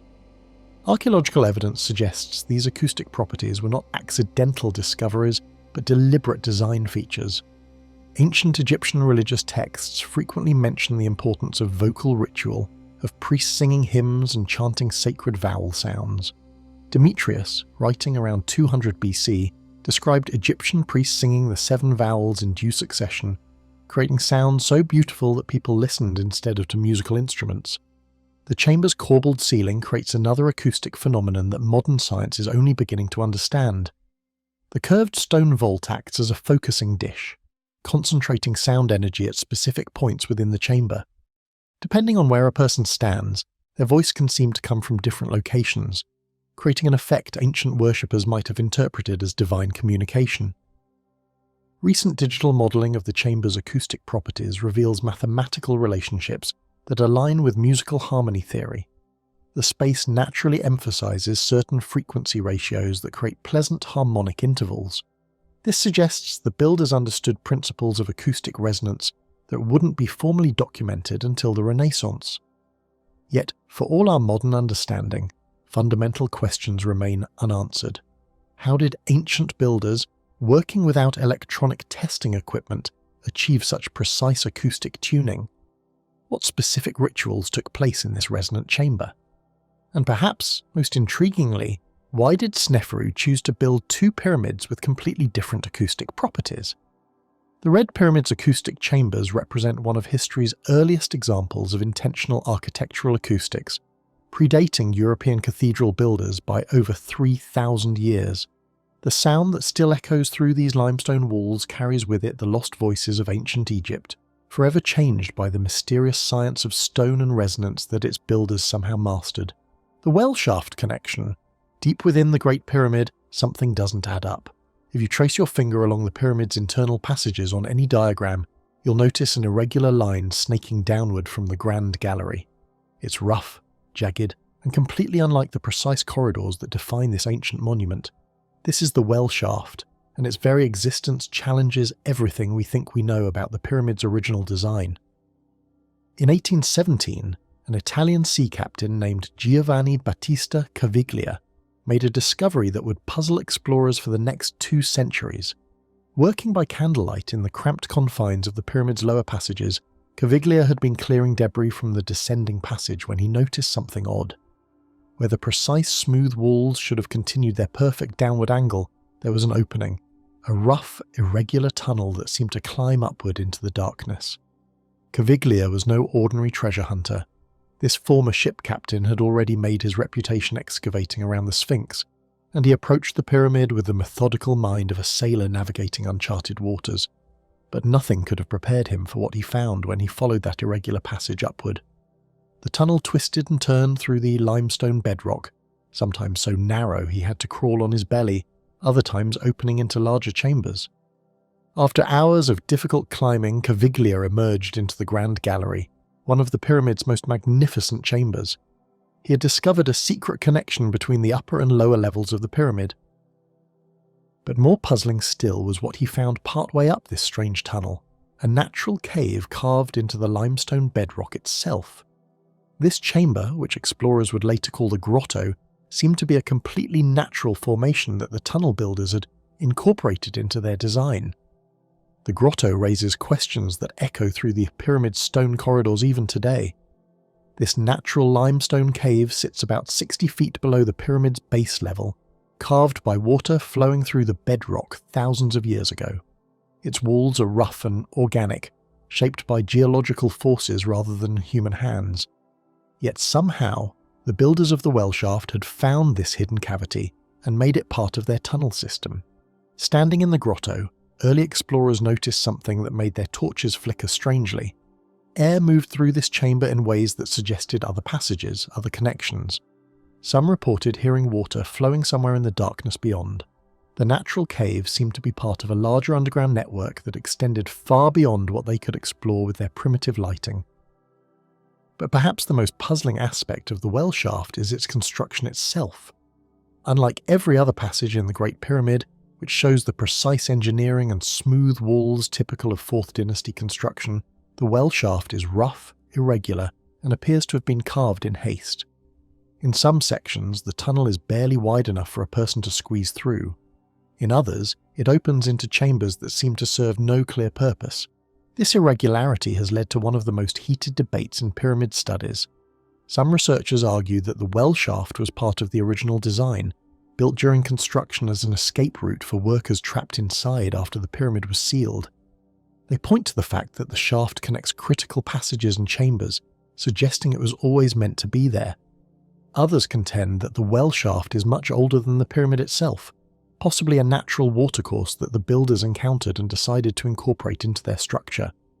A third theory emerged from the writings of medieval Arab historians, who described the well shaft as a robber's tunnel, dug centuries after the pyramid's construction by treasure hunters seeking to bypass the blocked passages above. According to this version, grave robbers working from the outside discovered the descending passage and followed it to the subterranean chamber. Finding no treasure there, they began digging upward, eventually breaking through to the grand gallery above. The evidence for each theory is compelling and contradictory. The shaft's rough construction certainly suggests it was carved quickly, possibly by people in a hurry to reach something above. But the fact that it incorporates the natural grotto so seamlessly suggests knowledge of the underground geography that only the original builders would have possessed. Moreover, the shaft's lower sections show tool marks consistent with 4th Dynasty techniques, while its upper sections appear to use different methods entirely. Modern explorations have only deepened the mystery. When researchers began mapping the well shaft with precise instruments, they discovered that its path through the pyramid is not random. Despite its rough appearance, the shaft follows a route that avoids major structural elements of the pyramid. It seems to have been planned by someone with intimate knowledge of the pyramid's internal architecture. Even more intriguing are the acoustic properties that researchers have documented in both the well shaft and the grotto.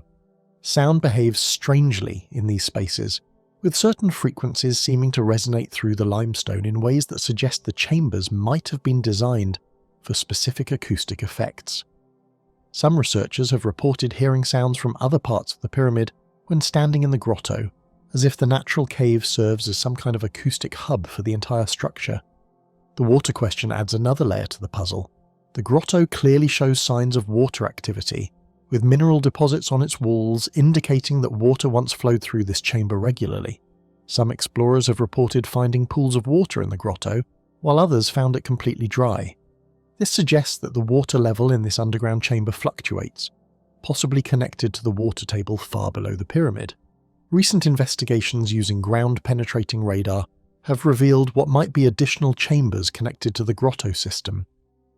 These surveys suggest that the natural cave might be part of a much larger network of underground spaces, some filled with water, others with sand and debris accumulated over millennia.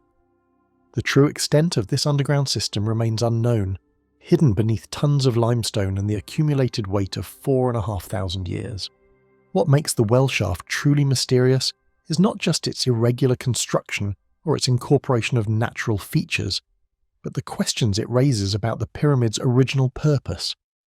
If the Great Pyramid was simply a tomb, Why would it need such an elaborate connection between its upper and lower levels? If the shaft was built for drainage, why does it climb upward rather than follow gravity's natural path? And if it was an escape route, why incorporate a natural cave that serves no obvious function in such a plan? The well shaft seems to suggest that the Great Pyramid was designed with functions we don't yet understand. Its builders clearly knew about underground water systems and natural cave formations that modern archaeologists are only beginning to map. They incorporated these natural features into their construction in ways that suggest the boundary between the artificial pyramid and the natural bedrock beneath was never as clear as we assumed. Today, the well shaft remains largely inaccessible to casual visitors, its narrow passages and dangerous climbs reserved for researchers with specialized equipment. But its influence on our understanding of the Great Pyramid continues to grow. Every new survey, every detailed measurement, reveals more about this mysterious tunnel that connects the pyramid's most sacred spaces with the hidden world beneath. Bent pyramids, cedar beams, deep beneath the red sands of Djoser, 40 kilometers south of Cairo, something extraordinary waits in darkness. Unlike the polished granite and limestone that fills Egypt's monuments, these are organic witnesses to an ancient crisis. Cedar beams, massive wooden supports that have stood for over 4,000 years, holding up a pyramid that was never meant to need them. The year is 1839. British engineer John Shea Perring stands at the base of the bent pyramid, its strange silhouette cutting against the desert sky. This isn't his first pyramid. He's already documented the chambers at Giza, measured the passages of Saqqara. But this pyramid is different. Even from the outside, something is wrong. The angle changes halfway up, as if the builders suddenly lost confidence in their own design. Perring enters through the northern face, following a descending corridor that plunges deep into the heart of the structure. The passage is cramped, forcing him to crawl through sections barely wide enough for a man. After 60 meters of descent, he reaches a junction. One path continues down to a lower chamber, but another passage, this one ascending, leads him towards something unprecedented in pyramid exploration. The upper chamber lies at the end of this ascending corridor, positioned high within the pyramid's body. As Perring's torchlight pushes back the darkness, what he sees defies everything he knows about pyramid construction. The corbelled ceiling rises above him in a series of stepped stones, each layer inching closer to the center until they meet in a narrow capstone. But that's not what captures his attention. Massive wooden beams span the chamber, cedar logs imported from the mountains of Lebanon stretch from wall to wall like the ribs of some great ship. They press against the stone ceiling, their surfaces still bearing the marks of ancient tools. These aren't decorative elements or ritual objects, these are structural supports, emergency reinforcements installed by builders who feared their creation might collapse. But Perring's exploration is just the beginning. More than a century passes before another archaeologist confronts these wooden mysteries. In 1951, Egyptian archaeologist Ahmed Fakhri returns to the bent pyramid with better equipment and more time. What he finds in the upper chamber transforms a curious observation into archaeological evidence of an ancient engineering crisis. Fakhri discovers that the chamber was once almost completely filled with rubble. Tons of small stones had been packed around and between the cedar beams, creating a massive internal buttress. The ancient builders hadn't just installed wooden supports, they had essentially filled their own burial chamber with debris to prevent the pyramid from crushing itself. The wood itself tells another story. Cedar of Lebanon was among the most precious materials in ancient Egypt. Ships carried these massive logs down the Mediterranean coast, up the Nile, across the desert to construction sites. A single beam represented weeks of transport, enormous expense, connections with foreign lands. Yet here they are, buried inside a pyramid, serving as emergency props instead of adorning royal furniture or sacred boats. Carbon dating later confirms what the archaeologists suspected. The cedar beams are contemporary with the pyramid's construction, around 2600 BCE. This isn't later repair work or medieval reinforcement. These are original installation, placed by Sneferu's own architects as they watched cracks spread through the limestone blocks above them. The discovery raises immediate questions about what the builders knew and when they knew it. The lower chamber of the bent pyramid shows no such reinforcement. Its corbelled ceiling rises in perfect symmetry, unmarred by wooden supports. Yet both chambers were built using identical techniques, the same stepped construction method that had worked successfully in earlier pyramids. Modern engineers examining the wooden supports find evidence of calculation behind their placement. The beams aren't randomly positioned. They span the chamber at precise intervals, designed to distribute the weight of millions of tons of stone across multiple support points. Someone had measured the stress, calculated the load, and determined exactly where cedar reinforcements would do the most good. But the beams also reveal the limitations of ancient knowledge. The wood shows compression damage where the stone ceiling has pressed down over the centuries. Deep grooves mark where the massive weight has crushed into the cedar fibres. Some beams have cracked under the strain, their splits running along the grain like fault lines in miniature. The preservation is remarkable. 4,000 years in the sealed darkness of the pyramid have kept the cedar almost perfectly intact.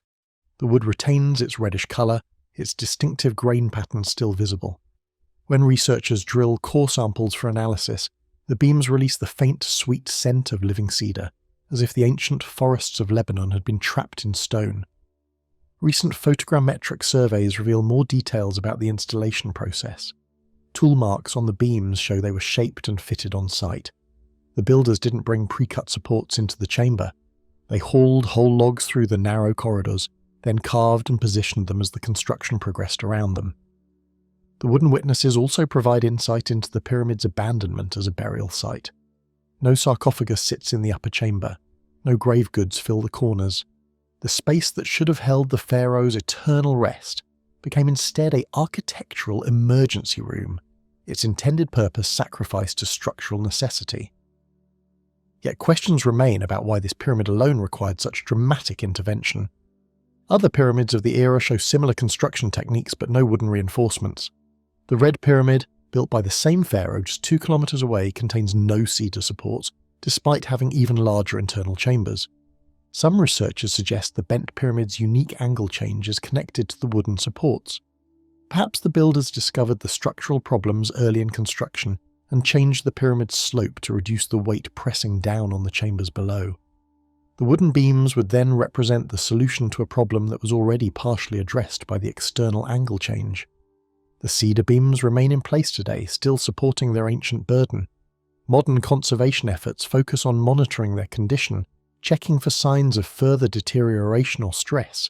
These wooden witnesses continue their 4,000-year vigil, holding up not just stone blocks but our understanding of how ancient builders faced their greatest engineering challenges, the internal spiral ramp theory. Every now and then, an idea comes along that makes you completely rethink everything you thought you knew. For decades, archaeologists and engineers had wrestled with the same impossible question. How did ancient Egyptians lift 2.5 million stone blocks, some weighing 15 tons, to the top of the Great Pyramid without modern machinery? The traditional answer involved massive external ramps, stretching for miles across the desert. But the mathematics never worked. Such ramps would require more stone than the pyramid itself. Then in 2007, a French architect named Jean-Pierre Houdin announced a theory so radical it sent shockwaves through the archaeological world. Working alongside his father Henri, Houdin had spent 8 years developing 3D computer models, poring over architectural drawings and analysing every measurement of the Great Pyramid. His conclusion challenged everything experts believed about pyramid construction. The ramp, he declared, wasn't outside the pyramid at all. It was inside. According to Houdin's internal spiral ramp theory, the ancient builders constructed a narrow corridor that spiraled up through the pyramid's interior walls. This internal ramp, roughly 6 feet wide with a 7% grade, would have wound counterclockwise from bottom to top, allowing workers to transport massive limestone blocks directly to where they were needed. The genius of this system was its efficiency. No external ramp meant no mountain of extra stone, no massive earthworks, and no structural footprint outside the pyramid itself. The theory suggested that construction proceeded in 2 phases. First, workers built the bottom third using traditional external ramps. Then, as the pyramid grew higher, they switched to the internal system, embedding the spiral ramp within the structure's walls as they built upward. Once construction finished, they simply filled in the ramp passages, sealing them forever inside the monument. Houdin had arrived at this theory through architectural detective work. Using advanced 3D modelling technology provided by Dassault Systèmes, the same company that designs fighter jets, he identified construction anomalies in the pyramid structure. These included subtle changes in the angle of certain stone courses, slight differences in block placement, and most intriguingly, areas where the pyramid's outer casing showed microscopic variations that suggested underlying hollow spaces. But theories mean nothing without evidence. And evidence, as it turned out, was exactly what the archaeological establishment demanded. The reaction from experts was swift and sceptical. David Jeffreys, an Egyptologist from University College London, dismissed the internal spiral hypothesis as far-fetched and lacking in concrete proof. Other scholars pointed out that no similar construction technique had ever been found in other pyramids, and that the narrow ramp would have been extremely difficult to navigate with heavy stone blocks. The criticism centered on practical concerns. How would workers maneuver massive blocks around tight spiral turns? What about lighting inside these passages? How would they manage the logistics of moving hundreds of workers through a single narrow corridor? And perhaps most damaging to Houdin's case, where was the physical evidence for these internal passages? Then something extraordinary happened. In 2015, thermal imaging scans of the Great Pyramid revealed temperature anomalies along its eastern face, exactly where Houdin's model predicted internal passages should exist. The thermal imaging, conducted at sunrise and sunset when temperature differences are most pronounced, showed that certain areas of the pyramid heated and cooled differently than surrounding stone. These thermal signatures suggested hollow spaces or different materials beneath the surface. The thermal anomalies created new questions. While they indicated something unusual within the pyramid structure, they didn't definitively prove the existence of spiral ramps. The temperature differences could result from natural variations in limestone density, different construction materials, or even moisture trapped in cracks and fissures. Critics argued that thermal imaging alone couldn't distinguish between various types of internal features. Houdin remained undeterred. In 2022, he updated his theory to incorporate findings from the ScanPyramids project, including the discovery of the massive void above the Grand Gallery.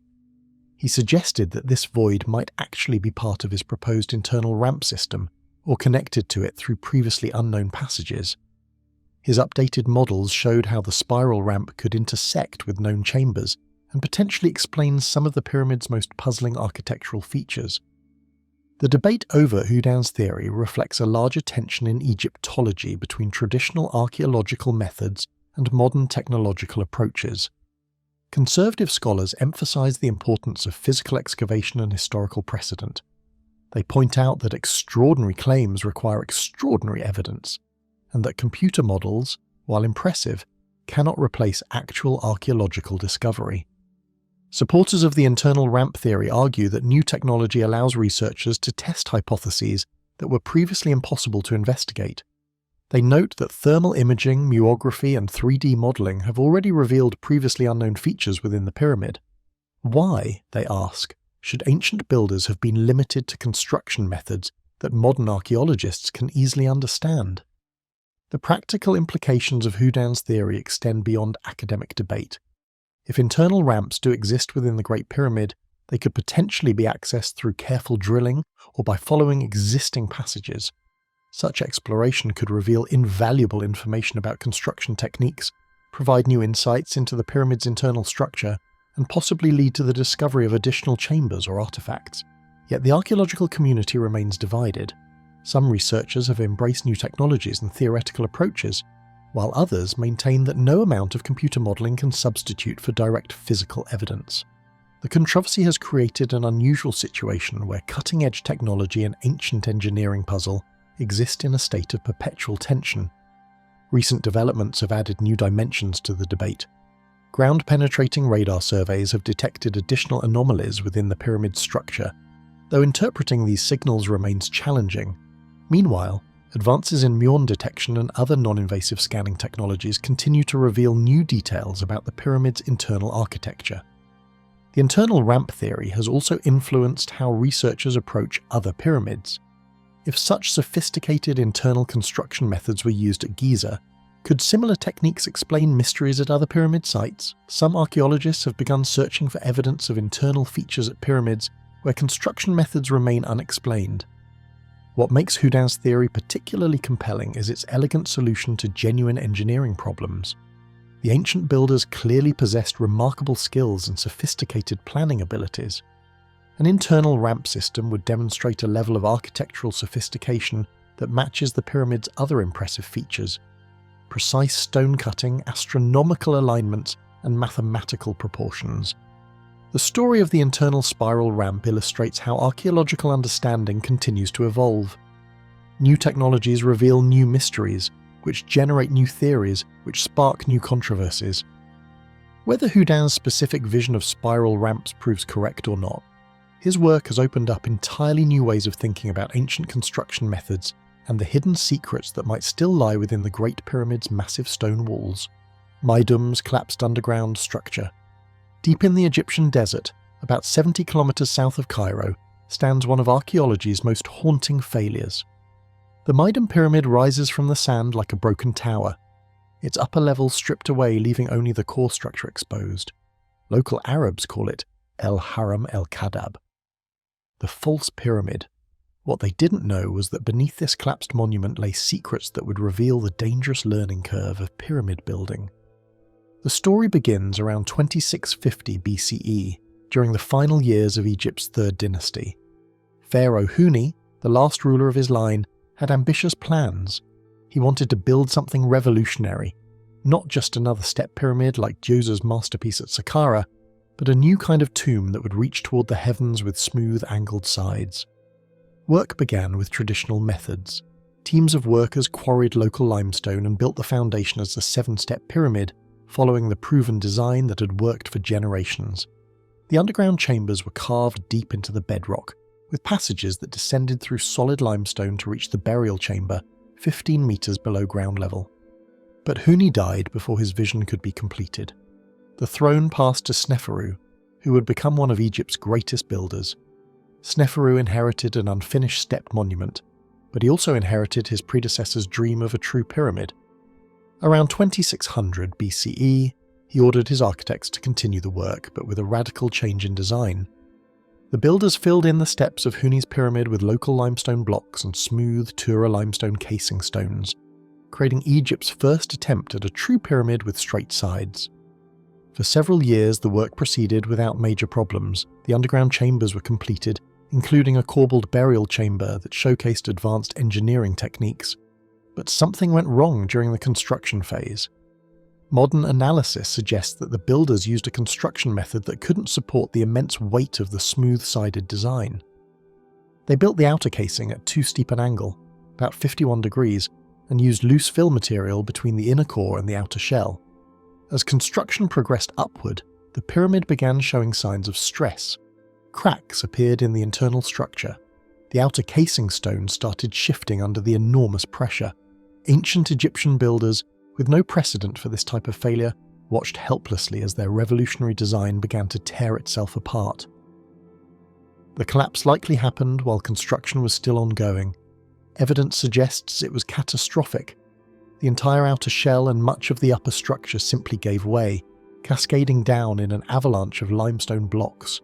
The debris field around the pyramid base tells the story of this ancient engineering disaster. Sneferu abandoned the project immediately. The underground chambers, already completed and sealed, became a buried tomb beneath millions of tons of collapsed stone. The pharaoh moved north to Djoser, where he would apply the hard lessons learned at Maidum. His next attempt, the bent pyramid, shows clear evidence that he understood what had gone wrong. The angle was reduced mid-construction to prevent another collapse. For nearly 4,500 years, the underground chambers at Maidum remained sealed beneath the rubble. The collapse had effectively created a natural barrier, protecting the subterranean structures from tomb robbers and treasure hunters who plagued other pyramids. In 1837, British explorer John Shea Perring became the first modern person to penetrate the buried chambers. He found the entrance passage partially blocked by collapsed debris, but managed to clear a path to the underground complex. What he discovered was a perfectly preserved example of early pyramid construction techniques. The German expedition led by Richard Lepsius explored further in 1843, mapping the internal passages and chambers, but it was Flinders Petrie, the father of modern Egyptology, who conducted the most thorough investigation in the 1890s. Working with architect George Fraser, Petrie carefully documented every detail of the underground structure. Their findings revealed sophisticated engineering beneath the collapsed pyramid. The descending passage was cut at a precise angle through the bedrock, leading to a horizontal corridor that connected two separate chamber systems. The burial chamber itself was a masterpiece of corbelled stonework, with blocks precisely fitted to distribute weight evenly. Most remarkably, Petrie found fragments of a wooden coffin inside the burial chamber. Carbon dating and wood analysis later confirmed these were cedar pieces from Lebanon, indicating that despite the pyramid's collapse, a burial had taken place. The underground chambers had served their purpose even as the monument above fell into ruin. The underground complex at Maidum also revealed construction secrets that would be perfected in later pyramids. The passages showed evidence of precise surveying techniques, with alignments that remained accurate despite the chaos above ground.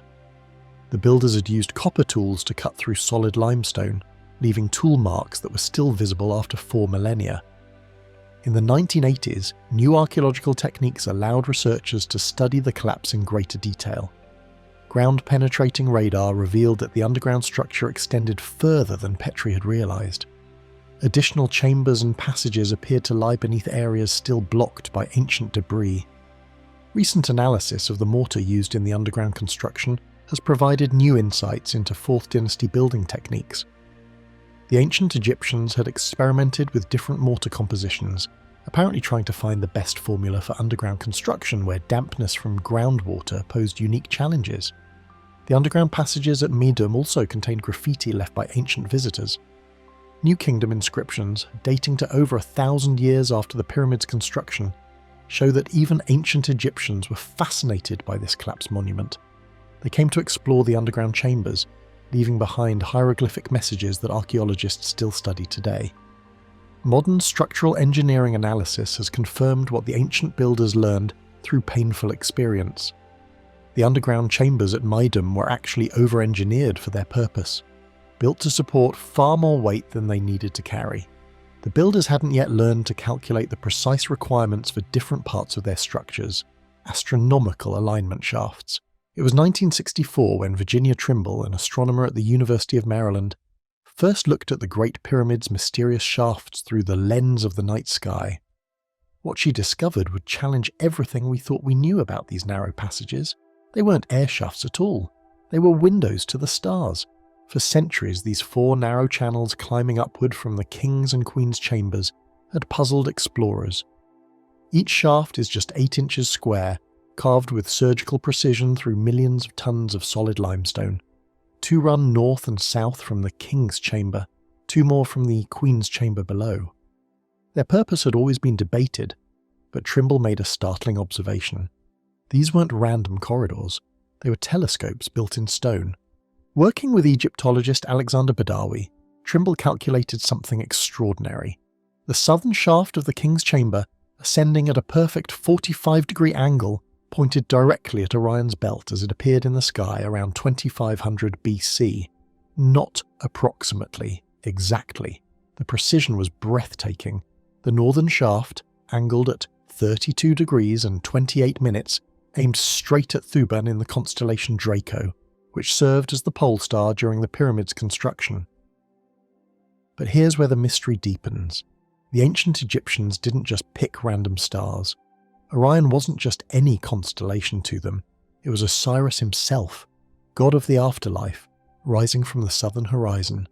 Thuban, the pole star, represented the imperishable stars, the eternal realm where pharaohs hoped to dwell forever.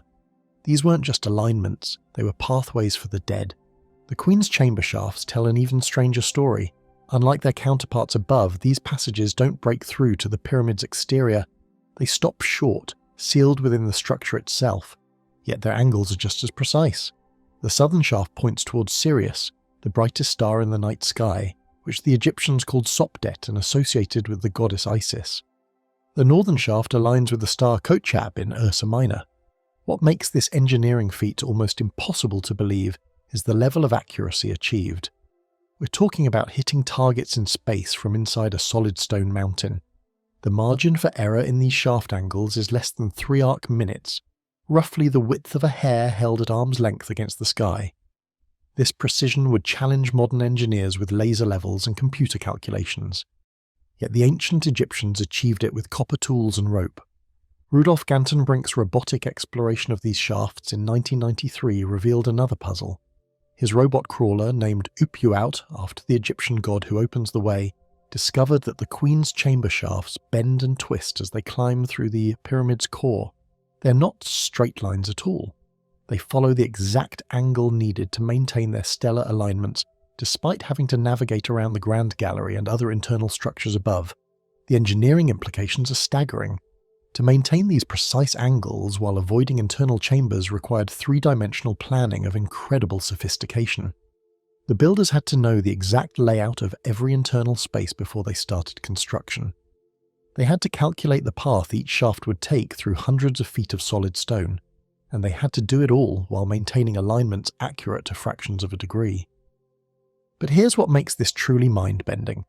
The stars these shafts target weren't in these positions when humans first started building. Due to Earth's precession, the slow wobble of our planet's axis, star positions shift over thousands of years.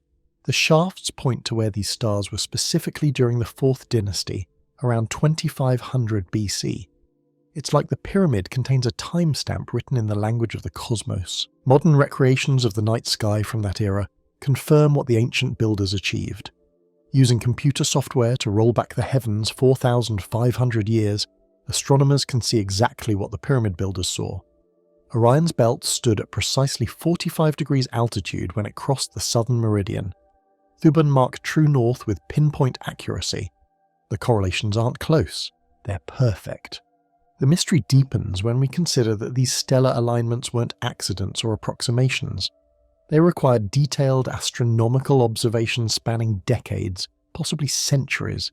Someone had to track these stars through their annual cycles, noting exactly when and where they appeared. Someone had to understand precession, the slow drift of star positions over time. Someone had to translate this knowledge into architectural plans of stunning precision. Recent studies have revealed another layer of complexity. The shafts don't just point to individual stars. They align with whole stellar regions that held religious significance. The southern shafts target the Orion-Sirius region, the cosmic realm where Osiris and Isis ruled. The northern shafts point to the circumpolar stars, those that never set below the horizon, representing eternal life in Egyptian mythology. What we still can't explain is how the builders achieved such accuracy without modern instruments.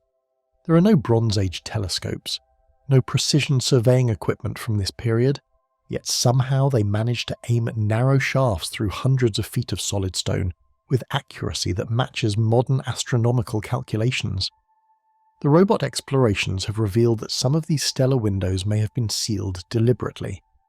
Gantenbrink's discovery of small copper fittings at the end of the Queen's chamber shafts suggests they once held something, possibly mirrors or polished metal reflectors, designed to capture and redirect starlight into the burial chambers below.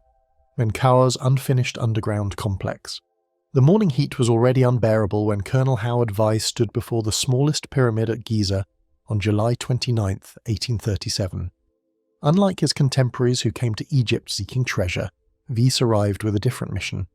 Armed with gunpowder and determination, this British military engineer was methodically blasting his way through centuries of mystery, one pyramid at a time. Menkaure's pyramid had defeated explorers for over 1,000 years.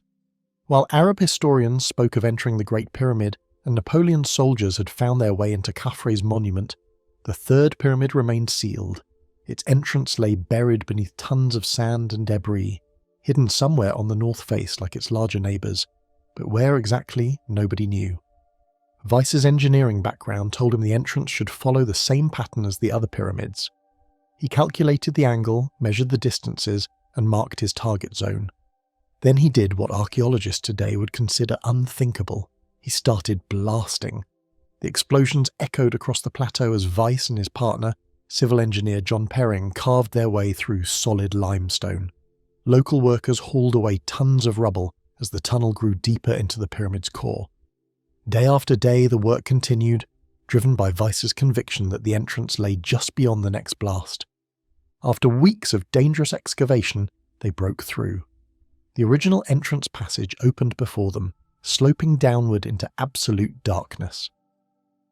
But this wasn't like the clean, finished corridors they'd found in the other pyramids. This passage told a different story. The walls were rough, unpolished. Tool marks scarred the limestone, showing where ancient workers had chiseled their way through the rock. Even more surprising, the passage wasn't straight. It zigzagged and changed direction as if the builders had encountered obstacles or changed their minds during construction. Following the irregular corridor deeper underground, Weiss and Perring found themselves in a horizontal passage that led to another surprise. This wasn't just an entranceway.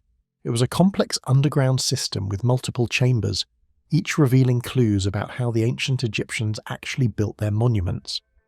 The first chamber they entered was lined entirely with granite, not the rough local limestone used for most of the pyramid, but precisely cut granite blocks transported hundreds of miles from Aswan. The walls were perfectly smooth, polished to a mirror finish that reflected their torchlight. Yet something was clearly wrong. The chamber felt incomplete. Granite blocks lay scattered on the floor, some partially fitted into place, others showing fresh chisel marks where workers had tried to shape them to fit. It was as if the construction crew had simply walked away in the middle of their work, leaving behind a frozen moment in time from over 4,000 years ago. Perring, trained in engineering, immediately recognized what they were seeing. The granite lining wasn't decorative, it was structural, designed to support massive weight pressing down from above, but the installation was only half finished. Some walls had granite blocks perfectly fitted together with hair-thin joints. Other sections showed bare limestone where the granite facing was never installed. Moving deeper into the underground complex, they found more evidence of interrupted construction. A second chamber, also partially lined with granite, contained granite blocks that had been rough cut but never finished.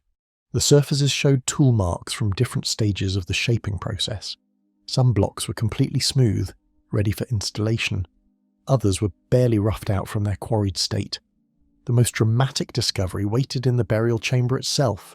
There, carved from a single block of dark basalt, stood an empty sarcophagus unlike anything found in the other pyramids. Its surface was covered with intricate carved panels depicting palace facades, a design that would later be recognized as one of the earliest examples of this important Egyptian architectural motif. But like everything else in Menkaure's underground chambers, the sarcophagus told a story of interrupted work. The carved decoration was beautiful where it was finished, but other sections showed only rough sketches of the intended design. It was as if the craftsmen had been working on it when they received orders to stop. Weiss carefully documented what they found, creating detailed drawings that showed both the completed and unfinished elements. His records reveal a construction process that was far more complex than anyone had imagined. The ancient builders weren't just stacking stones, they were installing sophisticated granite lining systems that required precise cutting, careful fitting, and enormous skill to complete. The granite blocks themselves provided the most revealing evidence. Unlike the massive stones used in the pyramid's outer structure, these interior granite blocks were cut to human scale, small enough for skilled workers to handle with levers and ramps. But their surfaces showed multiple stages of finishing work, from rough quarrying marks to fine polishing, giving archaeologists a complete picture of ancient construction techniques. What made the discovery even more significant was the evidence of why the work stopped. Historical records suggested that Menkaure died before his pyramid was completed, and the underground chambers proved it. The unfinished granite installation, the partially carved sarcophagus, the scattered tools and stone chips all pointed to construction that ended suddenly, probably when news of the pharaoh's death reached the work crews. Weiss realized they had found something more valuable than treasure. They had discovered a 4000-year-old construction site, preserved exactly as the ancient workers left it. The unfinished granite chambers revealed techniques and methods that completed monuments could never show, providing a unique window into how the ancient Egyptians actually built their most impressive structures. The underground complex became a textbook for understanding pyramid construction, showing how the builders planned their work, how they transported and shaped the granite blocks, and how they fitted the massive stones together with such precision. But it also raised new questions that would puzzle researchers for generations to come. Abu Rawash underground passages, 7 miles northwest of the Great Pyramid, where the desert wind sculpts endless dunes against a barren plateau, lies one of archaeology's most puzzling sites. Here at Abu Rawash, scattered stones and a massive excavated pit mark what was once meant to be the most ambitious pyramid complex of the 4th dynasty. This is where Pharaoh Djedefre chose to build his eternal resting place, far from his father's monument at Giza. What remains today tells a story of royal ambition, family rivalry, and mysteries that still confuse archaeologists more than 4,000 years later. Around 2566 BCE, when Djedefre ascended to the throne as Khufu's successor, Egypt was at the height of its pyramid-building age. The Great Pyramid had just been completed, standing as the tallest structure on Earth. But instead of building next to his father's monument like his brother Khafre would later do, Djedefre made an unusual decision. He chose Abu Rawash, a high plateau that would have made his pyramid visible from Memphis, the capital city 20 miles to the south. From this elevated position, Djedefre's monument would have towered above even the Great Pyramid when viewed from the ancient capital. The young pharaoh's plans were massive. Archaeological evidence suggests he intended to build a pyramid originally estimated at 220 feet tall, with a base covering nearly 4 acres. The pyramid would have been cased in fine white limestone and topped with a granite pyramidion. But Djedefre's vision extended far beyond the pyramid itself. He planned an entire complex that included a valley temple, a causeway stretching over a mile, and an elaborate mortuary temple. Most mysteriously, he ordered the excavation of an enormous underground complex that would dwarf the subterranean chambers of any other pyramid. Construction began with incredible ambition. Workers quarried red granite from Aswan, over 500 miles south, and brought it north on barges during the Nile's flood season. They laid the foundation stones with precision that matched the Great Pyramid's construction standards. But the most remarkable work happened underground. Teams of workers carved deep into the bedrock, creating what archaeologists now call the Great Pit, a rectangular excavation measuring 70 feet by 85 feet and descending nearly 70 feet into solid rock. This underground complex was unlike anything attempted before. The burial chamber was cut entirely from the living rock and lined with massive granite blocks weighing several tons each. A network of passages branched out from the main chamber, creating a maze of tunnels that serve purposes archaeologists still debate today. Some passages appear to have been intended as storage areas for grave goods. Others may have had religious significance, possibly connected to the pharaoh's journey through the afterlife as described in the ancient texts. But something went terribly wrong. After only 8 years on the throne, Djedefre died, and his pyramid complex was left unfinished. The massive underground chambers that had taken years to carve remained incomplete. The pyramid itself rose only about 25 feet above ground level before construction stopped. The causeway was never completed, and the valley temple exists only as foundation stones scattered across the desert floor. What followed Djedefre's death was even more mysterious. Historical records from later dynasties suggest that his successor, his brother Khafre, may have deliberately abandoned the Abu Rawash site. Some evidence even points to intentional destruction of Djedefre's monuments. Statues of the pharaoh were defaced, and his name was occasionally erased from official records. This suggests a family feud that extended beyond death, with Djedefre's memory being systematically attacked by those who came after him. For centuries the site was forgotten.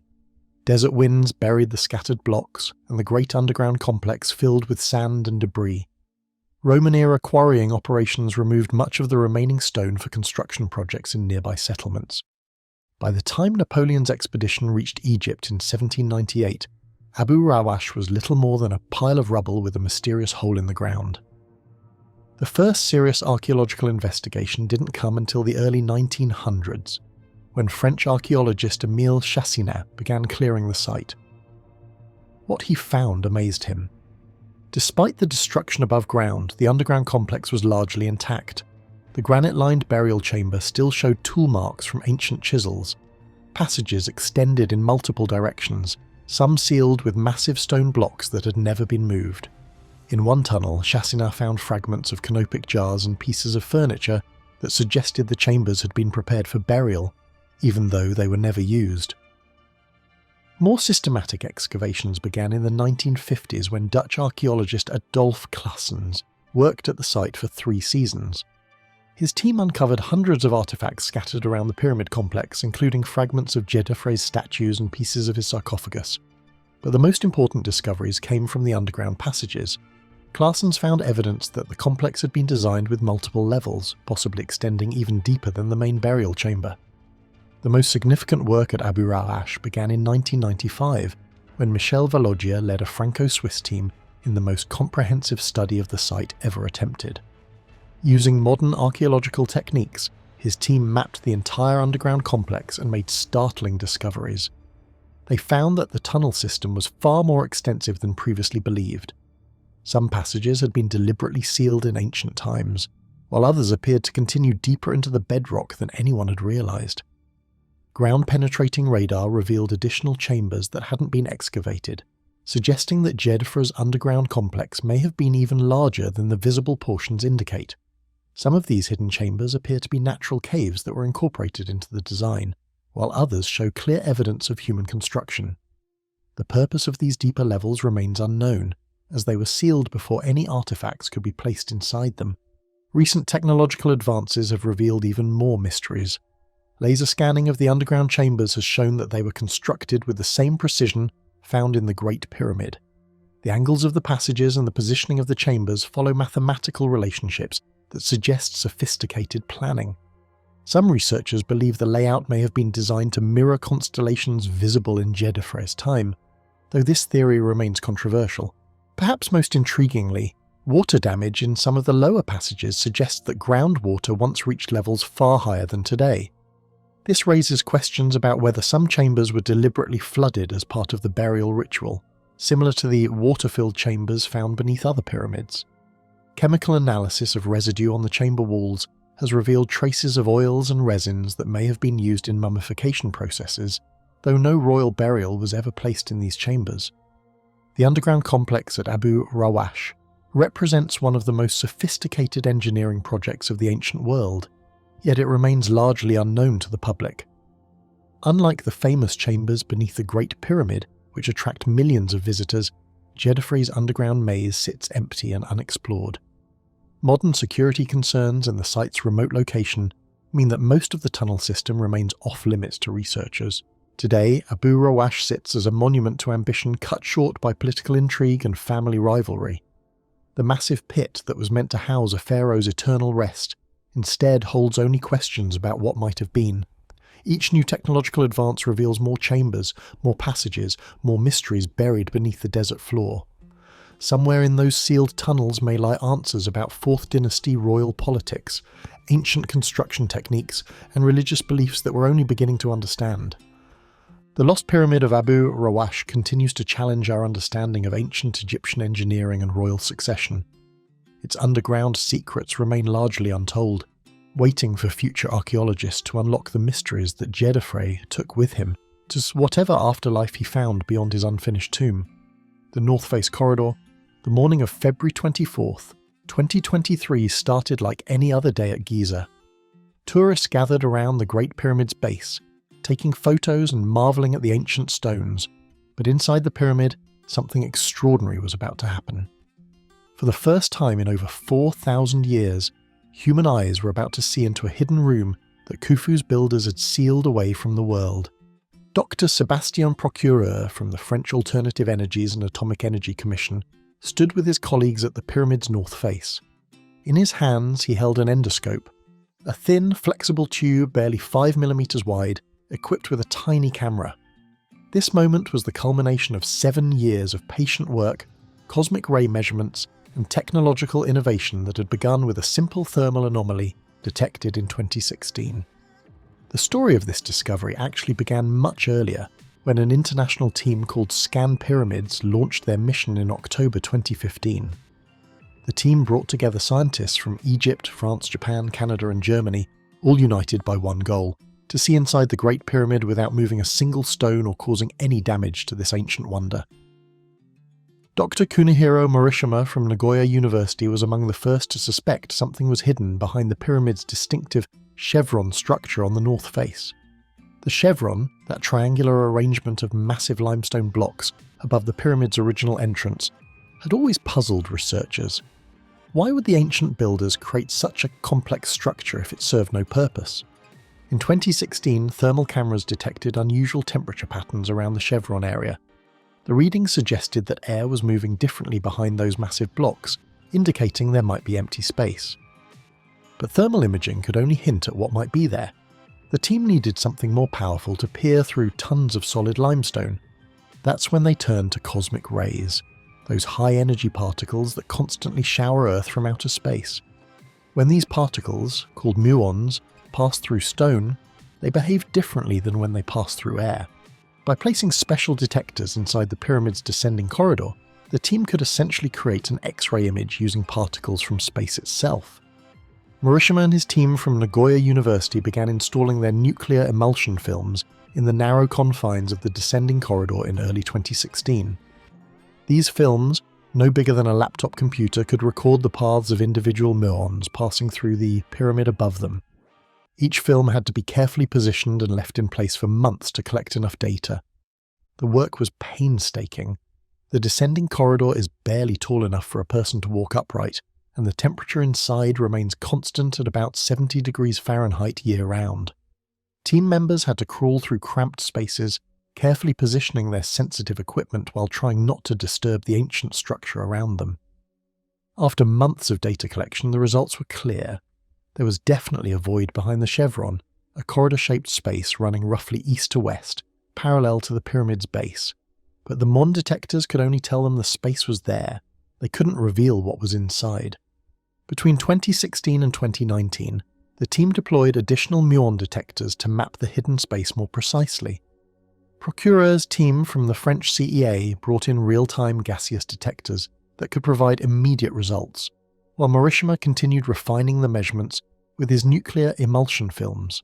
Slowly, pixel by pixel, they built up a three-dimensional image of the hidden corridor. The space they discovered was remarkable in its precision. The corridor measured exactly 9 meters long, about 30 feet, and had a square cross-section of roughly 2 meters by 2 meters. It ran horizontally behind the chevron blocks, positioned about 7 meters above the pyramid's original entrance. But knowing the corridor existed and actually seeing inside it were two different challenges entirely.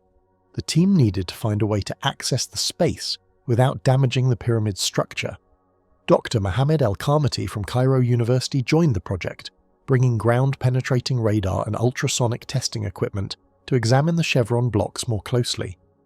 The breakthrough came when El-Khamati's radar detected a small gap between the massive limestone blocks, a joint that had been created during the original construction over 4,500 years ago.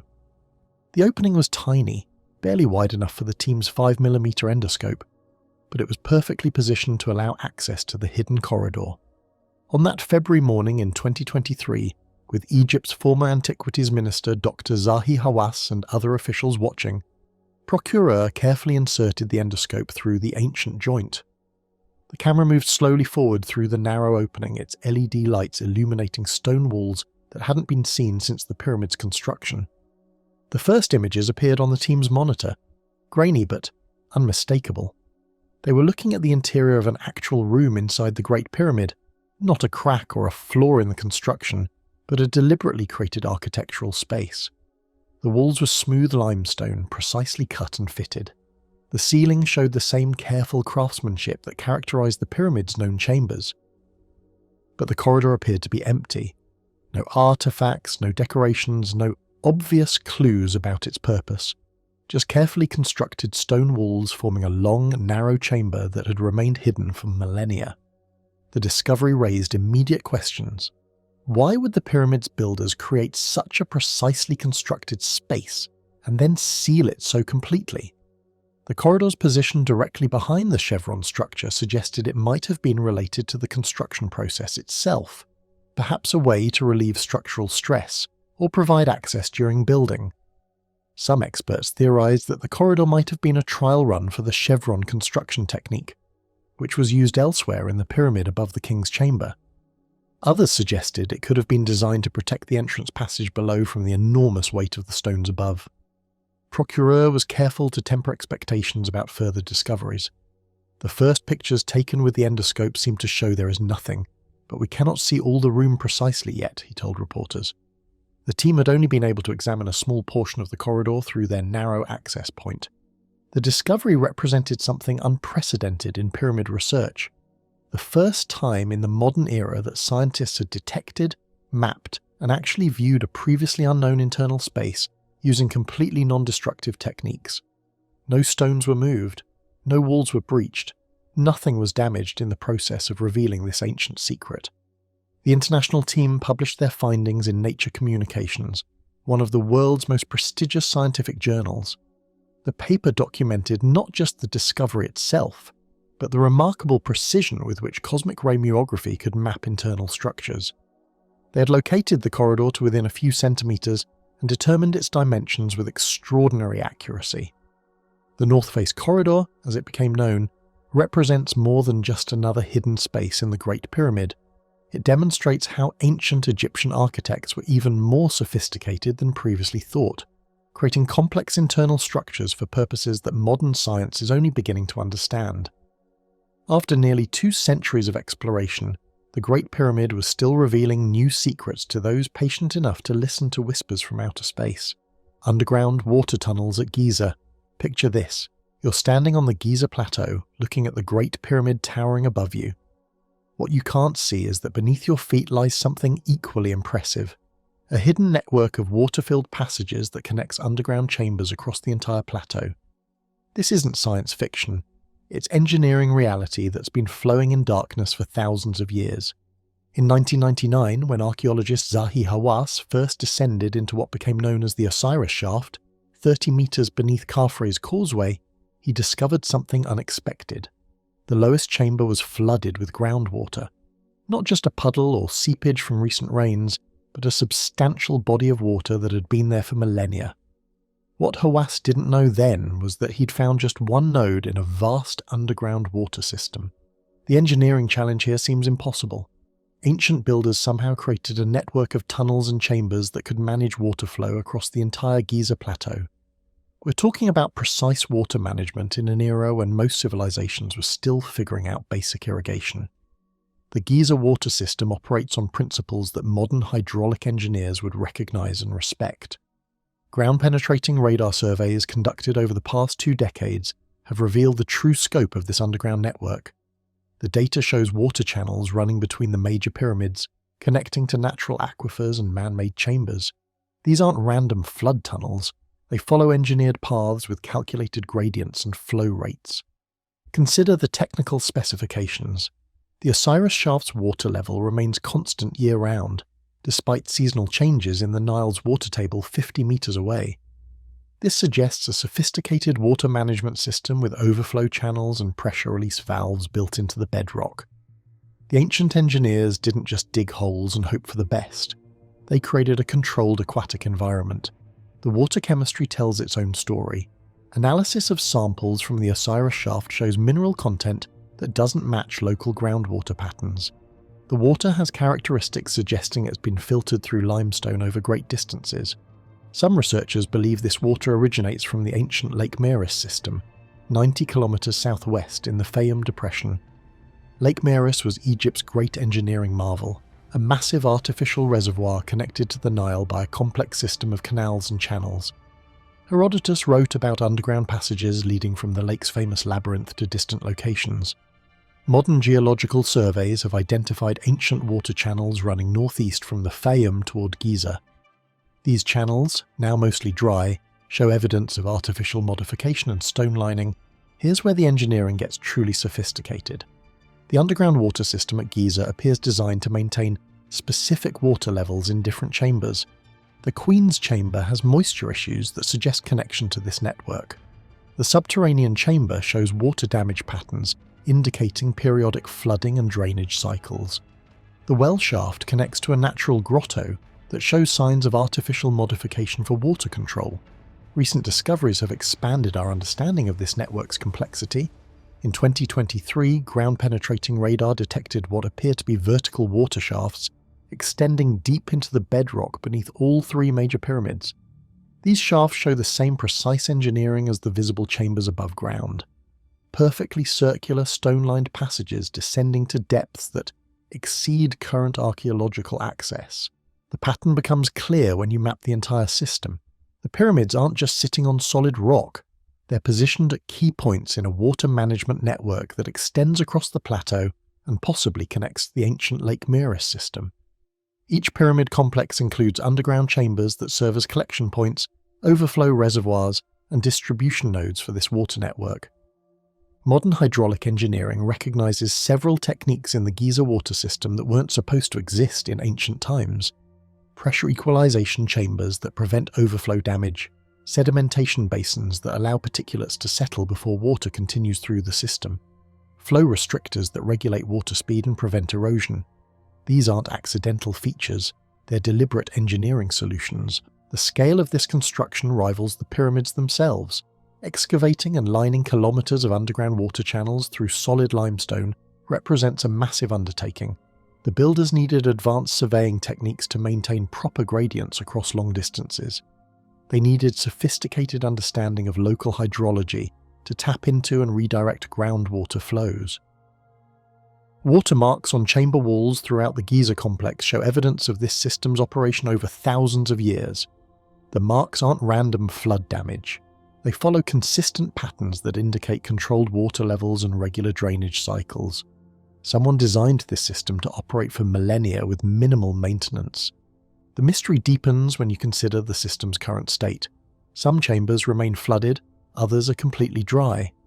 The well shaft shows evidence of periodic water flow that no longer occurs. The underground network appears to have been deliberately shut down at some point in antiquity, with key passages blocked and flow channels redirected.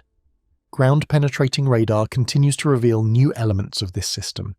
Chambers that haven't been physically accessed show radar signatures consistent with water-filled spaces. Some of these chambers appear larger than any currently known underground space at Giza. The full extent of the network remains unmapped and largely unexplored. This water management system represents engineering knowledge that challenges our understanding of ancient Egyptian capabilities. The builders didn't just move massive stone blocks. They created a complex hydraulic infrastructure that operated efficiently for thousands of years. The precision required for this kind of water management suggests technological sophistication that we're only beginning to appreciate. The question isn't whether this underground water network exists. Multiple archaeological teams have documented different elements of the system. The question is how ancient builders achieved this level of hydraulic engineering sophistication and what purpose this elaborate water network was designed to serve. The subterranean chamber mystery.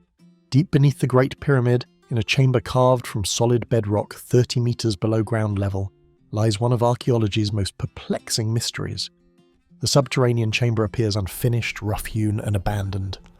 But recent investigations suggest something far more intriguing. What appears to be primitive construction might actually represent technology we still don't understand. For over a century, mainstream archaeology has dismissed the subterranean chamber as a mistake. The accepted story goes like this. Pharaoh Khufu's builders started cutting his burial chamber into the bedrock, then changed their minds and moved the tomb higher into the pyramid itself. They left behind an unfinished pit, crude and purposeless. But this explanation has always had problems. Why would ancient Egyptian builders, renowned for their precision and planning, start such a massive undertaking without a clear design? The chamber isn't just roughly cut, it displays specific patterns that don't match random abandonment. Giovanni Caviglia rediscovered the chamber in 1817, clearing centuries of debris from the blocked descending passage. What he found challenged everything archaeologists thought they knew about Egyptian construction methods. The western half of the chamber remained unfinished, showing clear trenches left by quarry workers. But these weren't random cuts. The trenches ran in precise east-west lines, suggesting a systematic approach. More puzzling was the chamber's eastern section. Here, builders had excavated a deep pit known today as Perring's Shaft.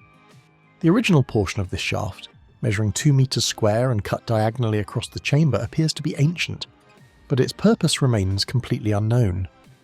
Modern investigators discovered something even more disturbing.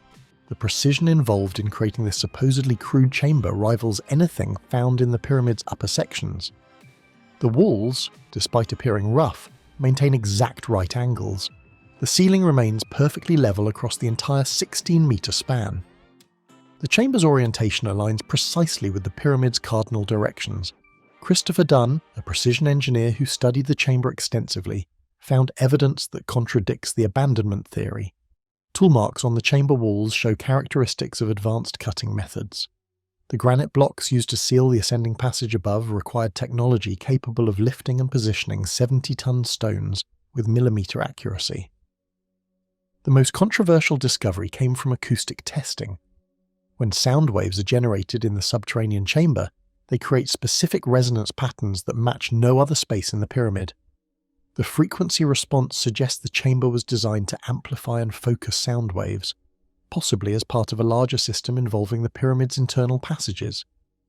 Recent analysis of the chamber's construction sequence reveals another anomaly. While mainstream archaeology claims the chamber predates the pyramid's upper sections, evidence suggests otherwise. The well shaft connecting the chamber to the grand gallery required knowledge of the entire pyramid's internal layout. Workers couldn't have carved this complex passage system without understanding the pyramid's final configuration.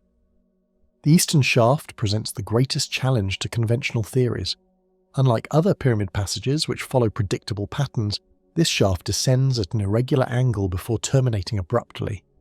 Attempts to explore its full depth using modern equipment have been frustrated by the precision of its construction. The shaft maintains exact dimensions despite cutting through varying densities of bedrock. Watermarks found throughout the chamber suggest it was designed to manage hydraulic systems. The connection to underground water channels, discovered through ground-penetrating radar, indicates the chamber served as part of a larger network extending beneath the Giza plateau.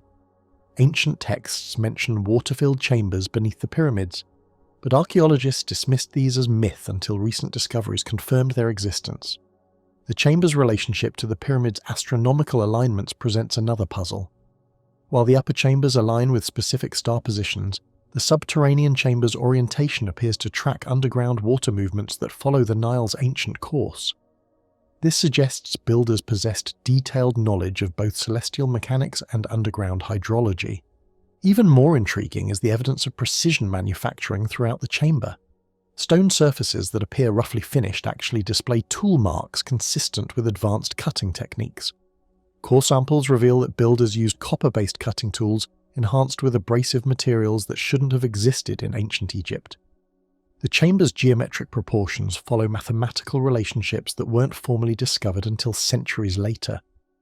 The ratio between the chamber's length, width, and height matches constants found in the pyramid's external dimensions, suggesting a unified design incorporating both visible and hidden sections. Some researchers propose that the subterranean chamber represents a technology we've lost, rather than primitive construction we've advanced beyond.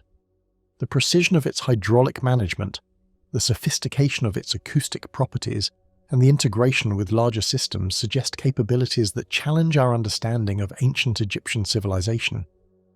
The debate intensifies when considering the chamber's position within the pyramid's overall design. Rather than a discarded first attempt, it appears to serve as the foundation for all the pyramid's other systems.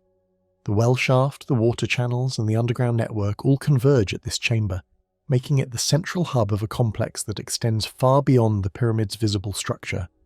Modern attempts to replicate the chamber's construction have failed to achieve the same precision using tools available to ancient Egyptians. Even with advanced machinery, engineers struggle to maintain the exact angles and dimensions found throughout the chamber while working in solid bedrock 30 meters underground.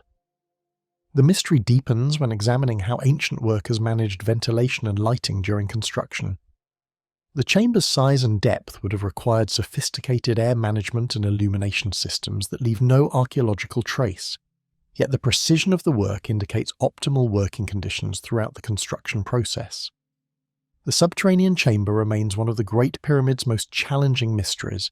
Whether it represents abandoned construction, lost technology, or something else entirely continues to divide researchers. What seems certain is that this chamber was created using methods and for purposes that we still don't fully comprehend. The Grotto mystery. In the depths of the Great Pyramid, where tourists never venture and where darkness has reigned for millennia, something truly strange waits to be explained. Halfway down a mysterious vertical shaft that connects the upper galleries to the underground chambers, explorers have found what might be the pyramid's most puzzling feature, a natural cave that predates the entire structure by thousands of years. When Giovanni Caviglia descended into the well shaft in 1817, his candle flame flickered against rough, unworked walls that looked nothing like the precise stonework above.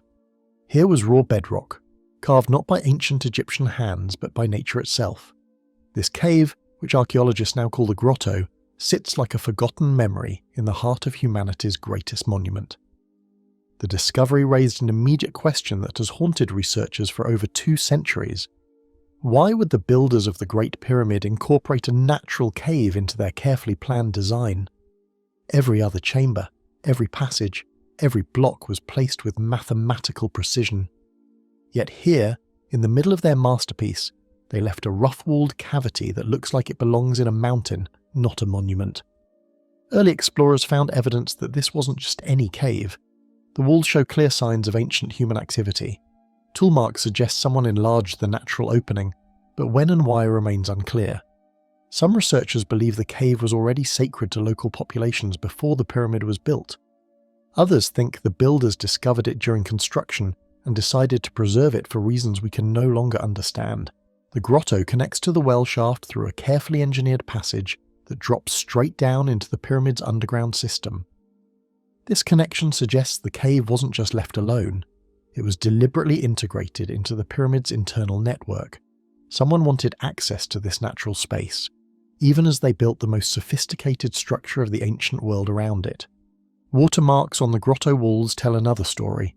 At some point, this cave was flooded, possibly connected to the underground water systems that archaeologists have found throughout the Giza complex. The water might have been natural, rising and falling with the Nile's seasonal floods, or it might have been deliberately channeled here for ritual purposes. Acoustic tests in the grotto have revealed something unexpected. The rough walls create unique sound properties, different from any other chamber in the pyramid. Voices echo strangely, and certain frequencies seem to resonate in ways that the precisely cut chambers above cannot match. This has led some researchers to wonder if the cave served as a kind of sound chamber, possibly for religious ceremonies. The timing of the grotto's discovery adds another layer to its mystery. Caviglia found it during the same expedition that first cleared the well shaft completely.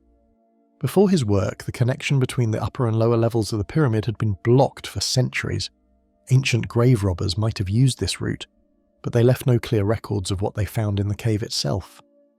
Modern investigations using ground-penetrating radar have detected what might be additional natural cavities near the grotto.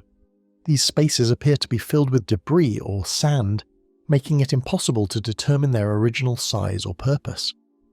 Some researchers believe they're seeing evidence of a larger cave system that was partially sealed when the pyramid was built. The relationship between the grotto and the pyramid's other mysteries becomes more intriguing when considered alongside recent discoveries. The ScanPyramids project has found new voids and passages throughout the structure, but the grotto remains the only confirmed natural space integrated into the design. It's as if the builders deliberately preserved this piece of the original landscape while transforming everything else around it. Temperature measurements in the grotto show it maintains a different climate from the rest of the pyramid. While the upper chambers stay relatively stable, the cave experiences slight variations that might be connected to underground air currents or water movement. This has led to speculation that the grotto serves as a kind of environmental regulator for the entire internal system. Archaeological evidence from similar sites across Egypt suggests that natural caves often held religious significance in ancient times.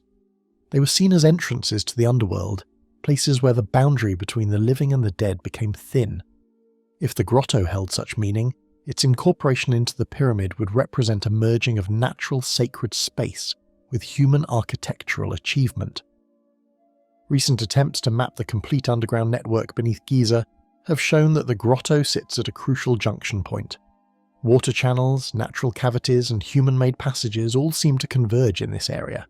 This positioning suggests the cave might have been more important to the overall Giza complex than previously understood.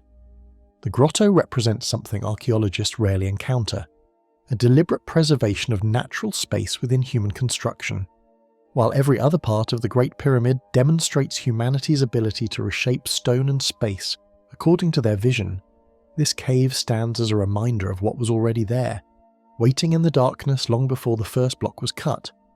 Today, as new technologies reveal more secrets within the pyramid's walls, the grotto continues to challenge our understanding of how these monuments were conceived and built. It suggests that the ancient builders weren't just creating something new, They were incorporating something far older into their design, preserving mysteries that we're only beginning to comprehend. Every new technology we point at the pyramids reveals something we didn't expect. Every robot we send down a shaft hits another door. Every scan finds another void. The ancient Egyptians built these monuments to last forever. They succeeded. But they also built them to keep secrets forever. And at that, they succeeded too.